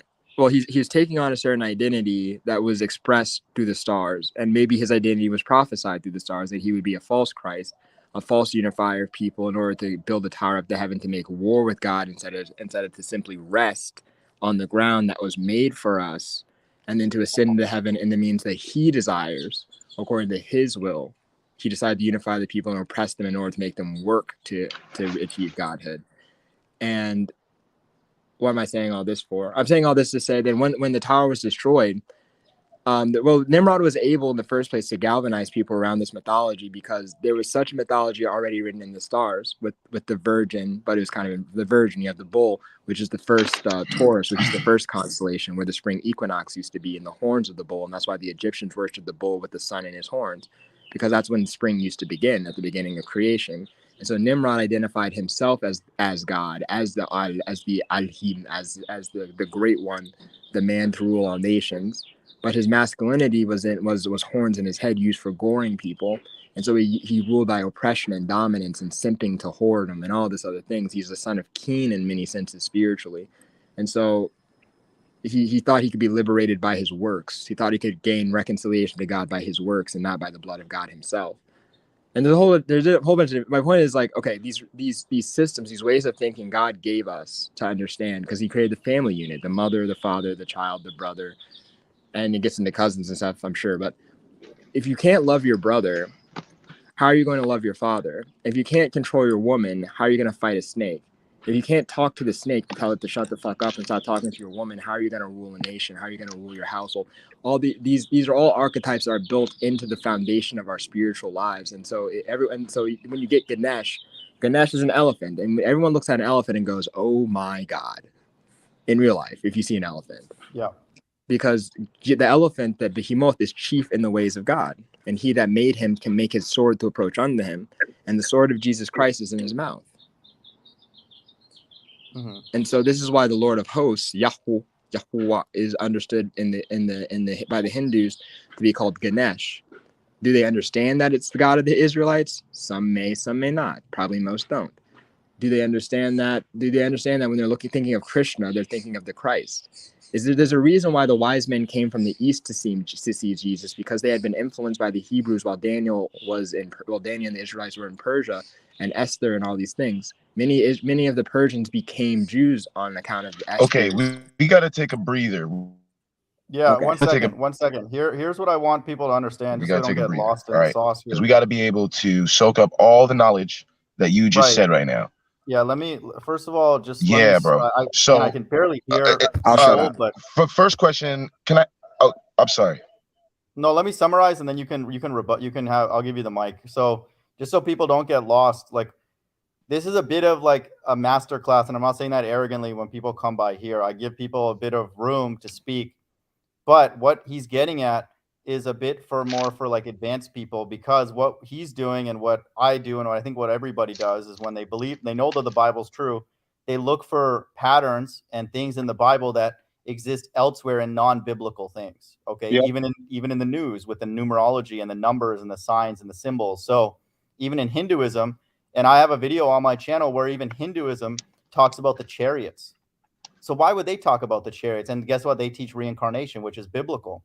So all these other religions, which are set up by God to deceive, they still have his DNA. Okay. Yes, their gods are going to mimic and try and replace Christ as the savior. So they'll use like an elephant or something like that, or Allah or Muhammad or something like that. And Or they'll even mess up the narrative. Even Joseph Smith in Mormonism is a false prophet and a false Christ. Okay. Because he cannot bring anybody to the Father. And so we see all these other religions as being set up through God's left-hand side. Okay. So I don't want people to get confused and think, oh no, well, Hinduism's the truth or anything like that. No. By no means, yeah, that's not what I'm saying. That's not what Flat Earth Box are saying. People that come by here who already essentially know what the mark is and that the earth is flat and then this is hell, then we start looking for patterns elsewhere. I'll pass it to Raphael or Sage. Go ahead. Okay. So Yeah, go ahead, Raphael. I want to tackle a couple points that you made, or a couple claims that you've made. So the first one being that you're saying that Ganesh represents Yahweh, and you broke that down because of the sword, the two swords that come out of his mouth, or his word. His word. These are all metaphors, because I understand that his word is sharper than any two-edged sword. When the Messiah comes back, as a matter of fact, you can read in 2 Ezra chapter 13, it says that he's not going to lift up no weapon of war, but only with his breath, with his mouth, he will consume all the soldiers that come to fight against him. And it says it's going to be like fire in a tempest. All right, that came out of his mouth. Moses, just let him finish. Here's the thing. Don't interrupt. Moses, don't interrupt. Just let him finish, and then I'll give it back to you. Go ahead. Sorry, it's genetic. Okay. All right, so I understand that. Now, where I kind of draw the line is when you actually look at Hinduism, right? They have multiple. They have a god of destruction, which is Shiva, right? You have Ganesh, right? And then I forget the other one. What's the other one? I mean, there's lots. Mithra is a Brahma. I believe Brahma is the creator. Brahma. There it is. Brahma. Yeah. But they all agree that they existed at the same time, or did one come before the other? I honestly don't know, man. I didn't study that nonsense growing up. Okay, so Moses, what I would charge you to do as I continue speaking, as I continue to make my point, if you could stay muted real quick and just look up on the internet, or maybe Chirag, whoever can, we could share the screen. Actually, let's do some research and let's validate your claims real quick so that it can edify both us and the listener. So look up, did Brahma, Shiva, Vishnu, and Ganesh exist all at the same time? Because if they're saying that all these gods existed at the same time, like Christianity tries to teach, then your claim is completely false. Now, what I will agree to is that there's some wisdom that the heathen have obtained concerning reality. the reality of the matter is that there is a God upstairs. The reality is that the sun did not create itself, and the earth that we stand on did not create itself. So anybody using both sides of their brain can come to that conclusion. So now I want to bring out the scriptures, the book of Deuteronomy, chapter 4. And let me know, Moses, when you find any information on that, please, brother. Thank you, Baba Kasha. It says in the book of Deuteronomy, chapter 4 and verse 15. Now, before I continue to read this, I need to ask the audience, okay, the audience listening on this live, I asked you, but mainly Charag, I asked you, Charag. Yeah. What was the sin in the beginning? What sin did Adam commit? I mean, I don't believe it was, did Adam commit or Eve? Sorry. I guess both ultimately believed in a lie. That's the first one.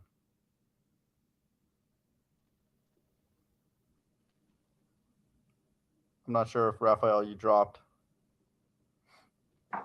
Can think I he went respond to his question before we go into the sin in the garden? Because that's going to be a lot. That's going to be forever.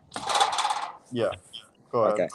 Okay. To respond to Ronan, and by the way, I think there's a lot of things that I believe you'll be amenable to. There are a couple things, and to be abundantly clear, I think I should clarify that I'm not here to speak to redeem or apologize for. When I say apologize, branches. For, I mean, he was taller than all the other branches in the garden. He was. Oh, I think we missed what you were saying. Hold on, Raphael. You just dropped out and came back in, man. So yeah, go ahead, saying Moses. Things you got lost. What was that? Okay, to respond to his point, I'm not seeking to apologize or make a defense for every or even any great number of components of Hinduism beyond maybe certain components of reincarnation and okay, I'm back. Sorry about that. Okay, Ronan, just let me. Can I respond to your thing before we go into the garden thing and the tree stuff? Because otherwise, well, I still didn't get to finish my point because all I wanted to know was did you get the information that I asked? Yeah, I didn't hear you, man. You dropped out, and just in general, dude, I'm not in a research mode. I'm not like looking up. I mean, I'll look up verses, but I'm lazy, dude. But there was a vibe, and now the vibe. I don't want to research like Hinduism because again, like I think it's a joke. But if people I'm insight, well, I need to prove my point because I'm gonna prove to this brother that some things he said is correct and something he said is not correct. So we have to clarify that because that's the only reason why. It was a quick look up on Google. That's all it is. Did you find the answer? Just make the claim so we can move on in an efficient manner because I wanted to get this information out and I want to be able to see where we can find agreement. And I want to figure out where we can find agreement through conversation. Okay, but in order to do that, I have to be able to make my point. So let's get out of our emotions real quick, and let's get the information. Okay. Let's get to the facts. Wait, Raphael, before you go into that, what is your broad point? What do you want to my broad point? And then make it. Yeah. I'm saying is that what I already made my point, but I think it went over your head. I said that if this information comes out that all their gods existed at the same time, then that means that you can't equate Ganesh to Yahweh. You can't do that. I just want to make it abundantly clear that I'm not saying that Ganesh and Yah are equal. I'm saying that one is an attempt of a culture to express what they understood of that god by virtue of Yahweh Shai is referred to as a lion. He's referred to as the Lion of Judah. So somebody in one culture could please stop doing that. Please just let me get across what I'm trying to get across.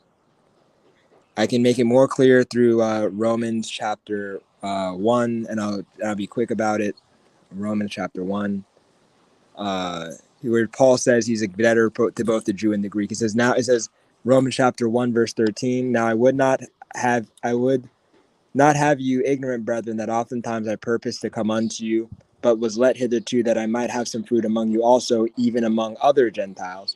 I am debtor both to the Greeks and to the barbarians, to the wise and to the unwise. Like for myself, I'm educated as an American, which is to say I'm educated as a Greco-Roman American, whatever. And to the barbarians, yeah, also fucking Mexicans and Russians. So I all these people I've spent time with and learned from.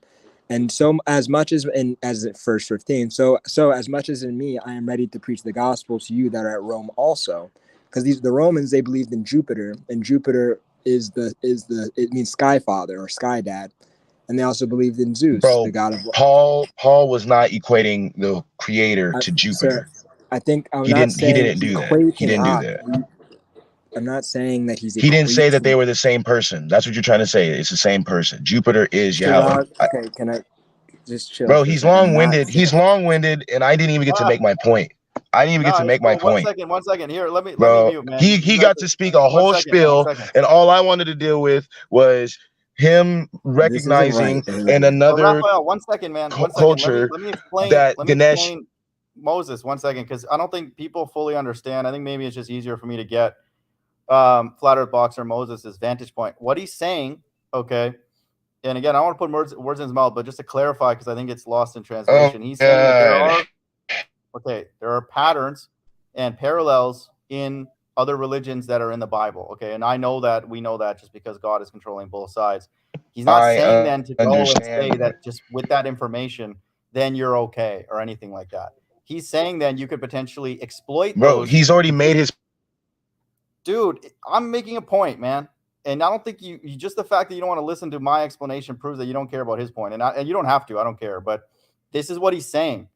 And this is what we should do ultimately for people who are genuinely pushing the Bible, is you have to understand the other person's viewpoint and then say that these are the things that are common and these are the things that are different. And then you present to them why the differences are important. And then you ask and see whether they'll accept it. And if they don't, then you reject them. Okay. Exactly what That's I mean. the situation. But how can you go and minister to other people, because the Israelites are in all nations, and not know the philosophies and the stuff that I'm not saying I'm an expert at this, because I'm Hindu and I don't even know what Hinduism talks about, because I knew from the get-go that it was stupid. I had pictures of all these like elephants and monkeys and animals on my wall, and I'm like, what the hell is this? So I didn't want to read anything because I knew deep down that it was stupid. That's why I started getting into the Bible. But his point is valid, is that if we are going to go and quote minister to a Mormon and all these Hindus, because some of the Israelites are in these other cultures, then you have to understand what they're grown up around, okay, and what they've been influenced by, and then leverage what God showed that. them. The important thing is to leverage those things to then give them the true gospel in the Bible. Okay, is that what you were saying, Moses, or is that not correct? Exactly, yeah. The pagan religions, the story of Jupiter, the story of Perseus, the story of Dionysus, all these stories are they represent an archetypal truth, a common understanding or a common way of dealing with our experiences as ordained by God, oftentimes and almost all times corrupted in a very important way by man's additions to it. It's similar to the truth in the Bible, enough for them to recognize the truth when it comes as something that was already in their culture and even presented by their prophets. Because I mean, even other cultures, all the prophets are not Hebrews. The Bible even calls some Gentiles prophets, or at least this particular Gentile a prophet. Balaam. Let me give you an example of that. For example, but hold on, man. Can I I just never got to fully actually make my point. I never actually got to go to a scripture that I wanted to. Fine, I'm just worried that you're arguing against a point that we're not making. But go ahead, you can get your point. Go ahead. No, what I'm saying is, all I'm saying to edify, right? That's all I'm doing. I'm edifying. Sure. Is that I understand what you're saying. He's made his point, but you have to do it properly. If you're gonna explain to a Gentile, one of the 12 lost tribes that are following after idolatry, all right, you have to anyone at all whatsoever, like anyone. You have to clarify the misconceptions. You have to clarify the flaws in what they're doing. So all I'm saying, most of them are already aware that that's Moses. Let me finish. All I'm trying to say, believes in Ganesh, bro. Like literally, all I'm trying to say is that when you edify somebody, you need to clarify the misconceptions and the things that are wrong in their belief. All right. But this is what the scriptures say about the gods. All right. It says right here, because they worship the sun, the moon, and the stars, I'll and leave they're the chat to given. dogs for a second. I'll be back. They believe in the sun, moon, and the stars, right? And they have specific angels that are over their nation, that rule over their nation. All right. So what I'm saying is that the heathen, the Gentiles, the scriptures say they know not what they worship. Yeah, I agree. Yep. For salvation is of the Jews. So these guys don't know. So when you're going to somebody worshiping Jupiter, you can't say that Jupiter, oh, in our religion, Jupiter is Yahweh. You can't do that. Yeah, I agree. Yep. That's what I'm trying to tell Moses, but I don't know why he's all in his feelings, bro. It sounds like he's emotional, bro. So I'm gonna go to Deuteronomy chapter 4 and verse 15. I've spoken with him. Says, just so you know, I've spoken with him many times, so I kind of get his point. But go ahead. It's not wrong to make your point. Let's hear it. Go for it. You know what I'm saying? And he probably thinks that all nations can be saved. If he does, then that's Antichrist. We know that. He believes all nations can be saved. So it says right here. I have a feeling he doesn't, but we'll let him, because he says he preaches to every creature. The scriptures don't say that. The scriptures say when it's talking about every creature, we understand that Adam was his creature, and his true creature is the Israelites, and that also when you look at Yahushai, he tells you when you go into a city, see who is worthy. I am not sent only to the lost sheep of the house of Israel. So let me make my point. The book of Deuteronomy, chapter 4 and verse 15. Take ye therefore good heed unto yourselves, for ye saw no manner of similitude on the day that Yahweh spake unto you in Horeb, out of the midst of the fire, lest ye corrupt yourselves and make you a graven image, the similitude of any figure, the likeness of male or female, the likeness of any beast that is on the earth, the likeness of any winged fowl that flieth in the air, the likeness of anything that creepeth on the ground, the likeness of any fish that is found in the waters beneath the earth. And lest thou lift up thine eyes unto heaven, and when thou seest the sun and the moon and the stars, even all the host of heaven, shouldest be driven to worship them and serve them, which Yahweh thy God hath divided unto all nations under the whole heaven.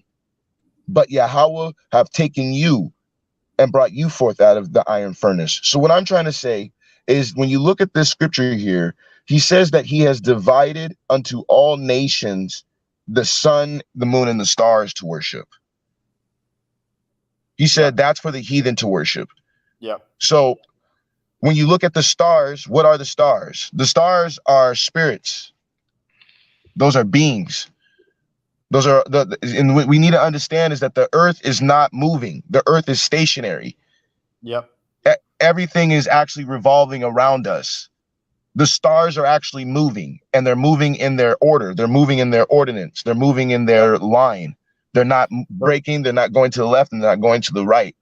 Yep. And so that's what Esau. That's what Esau is trying to hide. Esau's trying to hide that, and that's why you see all these religions. They worship the sun, the moon, and the stars because they understand that the earth is not moving and that everything else in the sky is moving. The same way how the clouds are moving is the same way how the moon is moving. So they worship, and they understood it had life, and they worshipped the things that had life, which are the angels, which are the spirits. And so sometimes the angels will come down in the likeness of men, as the scriptures state. Let me get the precept for that, Raphael. 1 second. This is what, when the gospel is preached by angels, this is what they're going to be saying, in line with what Raphael's saying. They're going to say, worship the creator, not the creation. Revelation 14:6-7, I saw another angel fly in the midst of heaven, having the everlasting gospel. So anybody who's preaching the gospel, you got to ask him, why are you not in the sky? Okay, these are liars. This is bro. Charag, 1 second. 1 second. The gospel is going to be preached in the last days by angels. Okay, Revelation 14:6-7, I saw another angel fly in the midst of heaven, having the everlasting gospel to preach to them that dwell on the earth, and to every nation and kindred and tongue and people. So it's going to transcend language. Verse 7, saying with a loud voice, fear God and give glory to him, for the hour of his judgment is come. This is the hour of temptation. Okay, and worship him that made heaven and earth and the sea and the fountains of waters. So the other nations like he was quoting earlier, they don't know who they worship. Okay, they worship the stars, they'll worship other people, they'll worship a tree, they'll worship a woman, okay, or their government or science, okay. And so this is what they're going to be told. And then those who do that can potentially be saved, you know, and not salvation in terms of their body being taken away, but they can be in the kingdom and serve the elect. Go ahead. Yeah, that's true. You know what I'm saying? Because you got to look now. There are going to be nations that are going to be saved, but the ones the heathen that will not be saved, because it says the remnant of the nations that are left.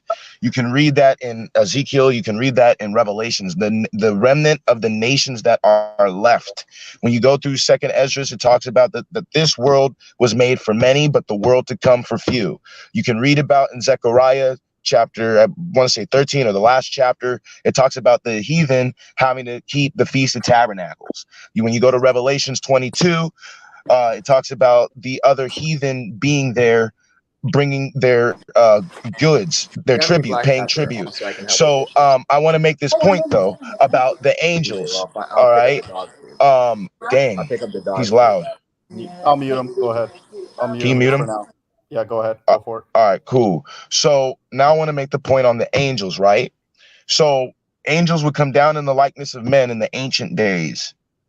And sometimes heathen would have interactions with their with the angel that's over their government.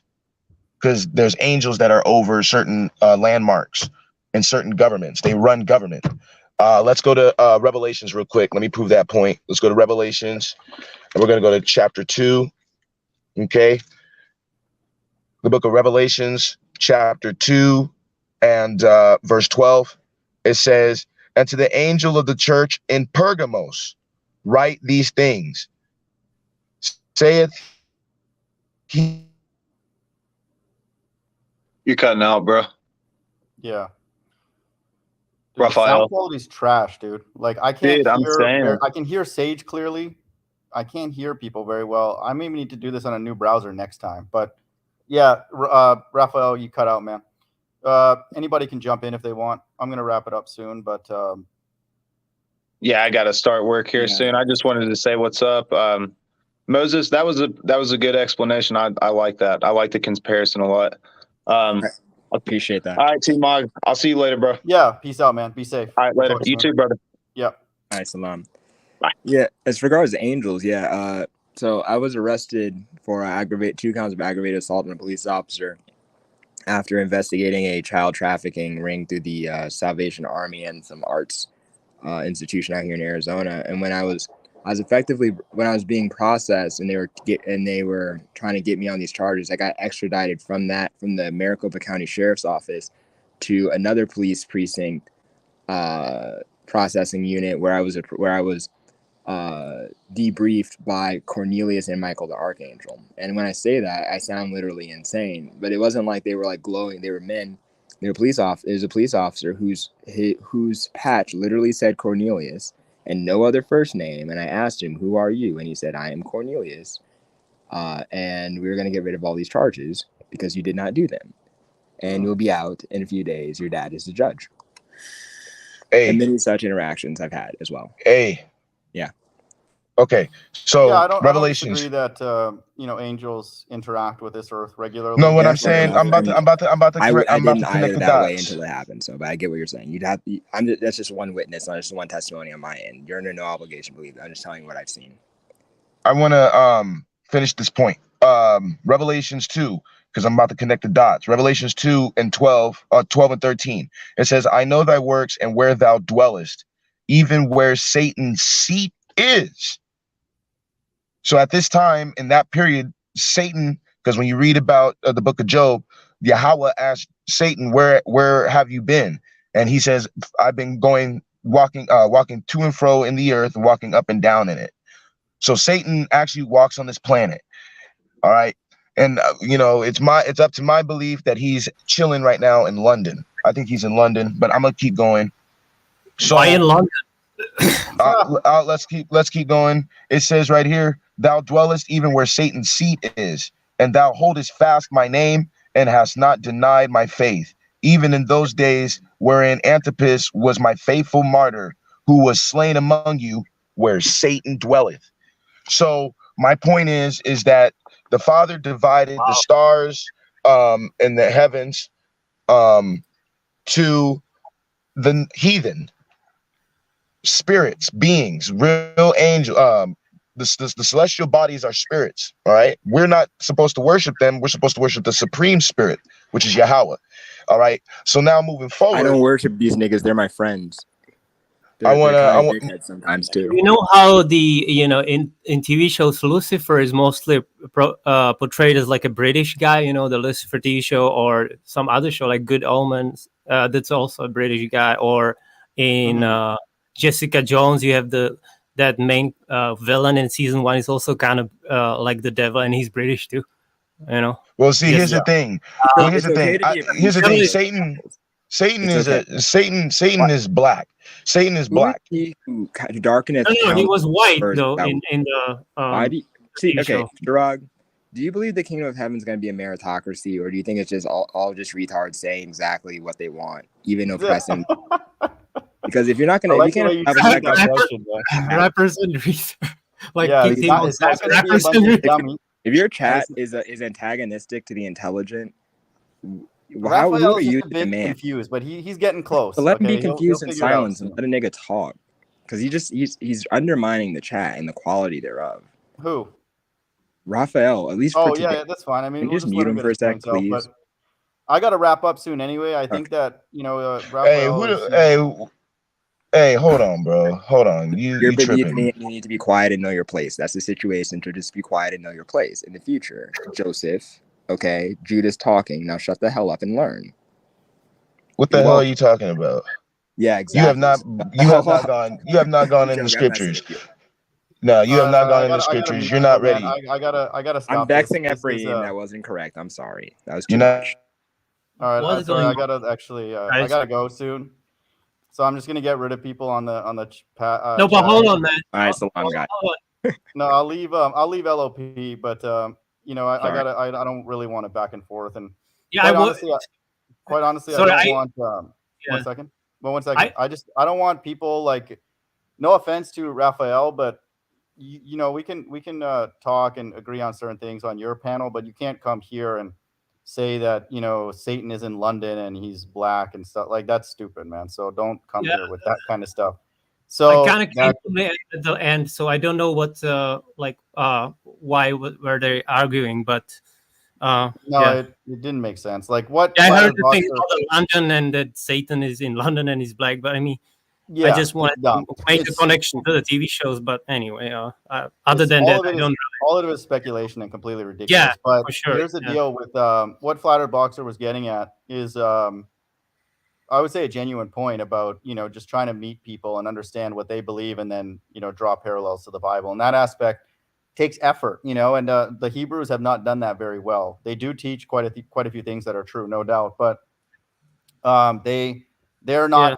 Of that mindset. Okay. That's why, like I read, the gospel is going to be preached by angels because they're going to care about all those people that are going to receive it. So they got to communicate to them in a way that they'll understand. That's why the gospel cannot be preached by Raphael, Flattered Boxer, me, Tahar, anybody like that. Okay. Because we're not able to communicate to them how to worship the creator and not the creation. So the angels are going to do it. Notice how Flattered Boxer was trying to make I would say a solid point. But Raphael was like, no, they're all heathens. They're all this and that. So they don't. So why did you kick him though? Dude, let me finish my point. They don't genuinely care about the people. Okay, they do not, and that's clear, and that's why the gospel has to be preached by angels. So anybody preaching the gospel on the streets or on YouTube or whatever, they're antichrist. Okay, anybody, and even if you've done it in the past, just like I've done it in the past, that's antichrist. Unless you were just going out there to just do something for your own self, okay, to go and talk to like-minded people, that's fine. But if you're out there saying that you're preaching the gospel, that's antichrist.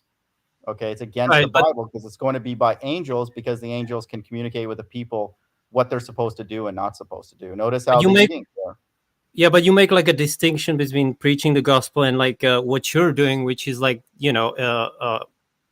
like I'm not preaching the gospel. Reading I know, but like you're like pointing out some truths from the Bible and that's a different thing than Yeah, like I'm preaching just on the well, street. first Of of all, course, I'm just passing like time, and I'm just yeah. demonstrating that I'm not deceived. And so if I was preaching the gospel, then I'd be part of the deception. I'd be demonstrating that I am deceived, but I'm telling people, and I'm just looking out there, if you see anybody preaching the gospel, you have to ask them, why are you not in the sky? And why are you not during the time of the judgment? Okay. Like we read in Revelation 14, the hour of judgment has come. So, and they're administering those judgments. So that's why we know like Raphael and Tahar and all these people are just actors. Even End Times Teacher is an actor because he's still going out in an empty field by himself. Okay. Which is funny. And sitting there, quote unquote, preaching the gospel. And Luke Doormat, who's a dummy. And all Wait, these people are just actors. Okay. You're not supposed to be preaching the gospel in the last days. And if you are preaching the gospel, you better be of the elect. Okay. In the very least. But even that, the elect wouldn't do it because they know the angels are going to do it. wait, are Okay. you In the, referring to the video ETT made in the forest? all of them, dude. He's just a dummy, man. No, but he's no, the old ones though. The old ones are like he all of was them. even on the highway and like All of them. He's just by himself and not teaching anybody, doesn't care about anybody anyway. And so all those videos that people are going to be that have on their YouTube, and God's going to look at, he's going to look at people are going to go to God and say, hey, didn't we prophesy in your name? Didn't we cast out devils in your name? He's like, depart from me, you worker of iniquity. I didn't ask you to go and preach the gospel. The angels are going to do it. So God's going to look at Raphael right in his eyes and say, all those videos that you're posting, one second, let me finish this point. All the videos that you're posting is going to be used against you. Okay. First of all, they're teaching lies, like the Satan is in London and a black man or something like that, which is ridiculous. Okay. And so I just want people to know this is the beautiful thing about my position. Okay. And then the few people that come by here, we know what's going on now. We know that these people are set up to tell lies. Okay. I don't really know the Raphael's channel or what he's preaching, but I wanted to say one thing that like like even since like 2008 that I've read the Bible and all that stuff, and I would hang out with some people that were like believers, and they believed in like we should go preach the gospel and stuff like. And I was really I was never really like that though. I was feeling like this is more of a like a like for me was important like the like Christ said, go and shut thy door and then pray to the Father which is in secret. So I was more like that, and not like go and tell people, random people on the street, like, have you received Lord and Jesus as your Lord, and like that kind of stuff. I never I was like, oh no, that's kind of stupid. Like, why would I do that? Trolls. And so that's the deal. Or In the last like days, Jehovah's Witnesses. 1 second, LOP. Let me get my point, man. Let me get my point. In the last days, this is critical.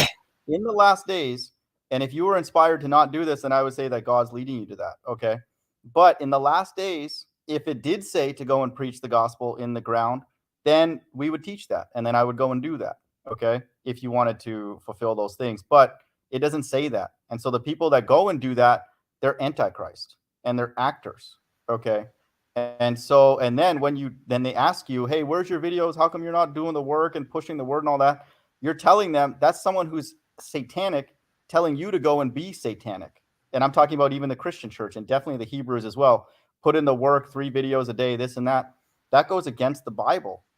Notice how these people don't truly love anybody else. Okay. Because if they did, then they would do what young Moses was talking about. You'd have to understand their beliefs first and then try and explain to them, hey, this is where you're going off.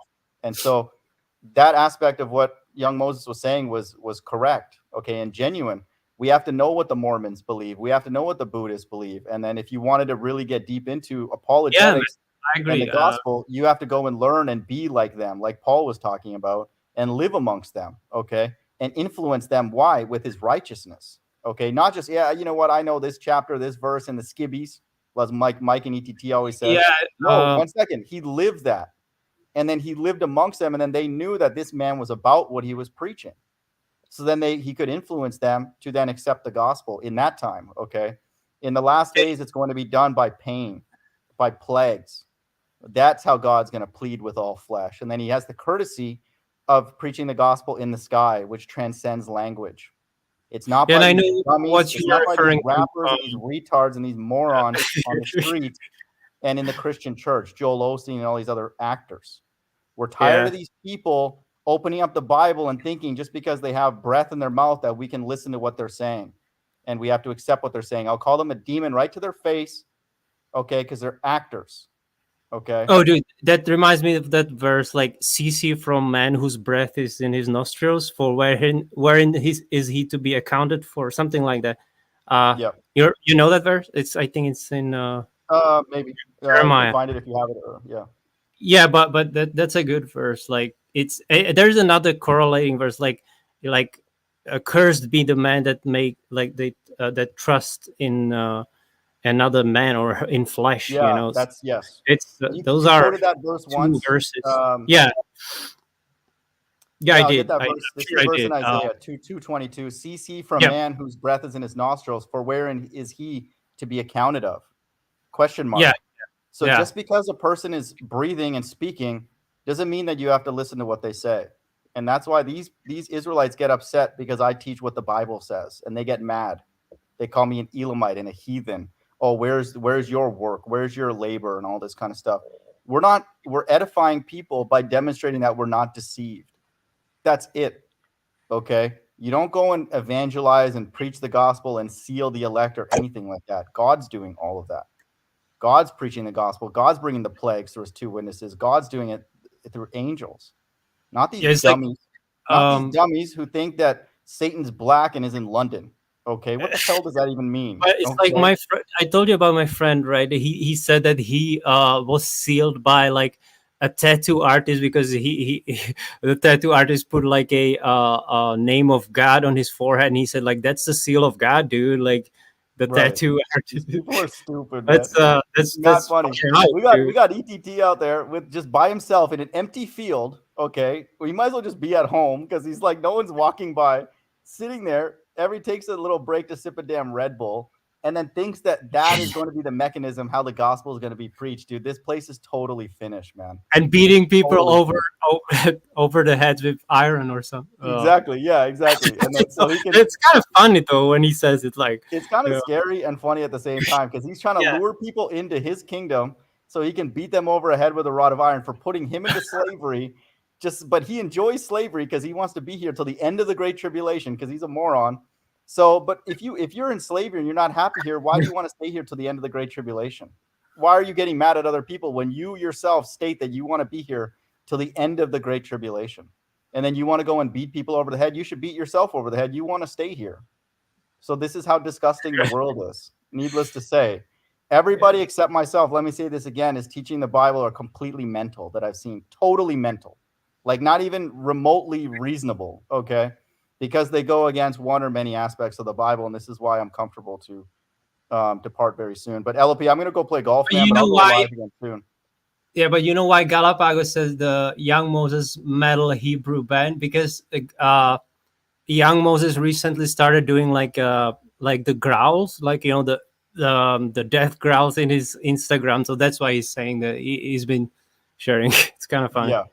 Yeah. Shout out but Galapagos, yeah, man. Go, yeah. Oh, great. Enjoy your golf, man. And we'll later, we'll man. talk soon, man. You know, it's I just got to tee off at 1:10, so I got to get ready and then go over there. But we'll chat. Oh, soon. okay. Yeah. All right. Take it easy, bro. Yeah. Take care. I don't know if that really helped anybody. You know, again, I can't really hear very well. I don't know what's going on with this browser, but you know, hopefully, I guess people didn't get totally confused by that. But you know, that's the deal. You know, it's pretty simple. What's going Galapagos like ETT's prophesying to the tree and the birds, dude. That's mad funny. So lifting the veil, good to see you, man. So everybody that stopped by, you know, I appreciate it, and we'll talk soon. Take care. Bye.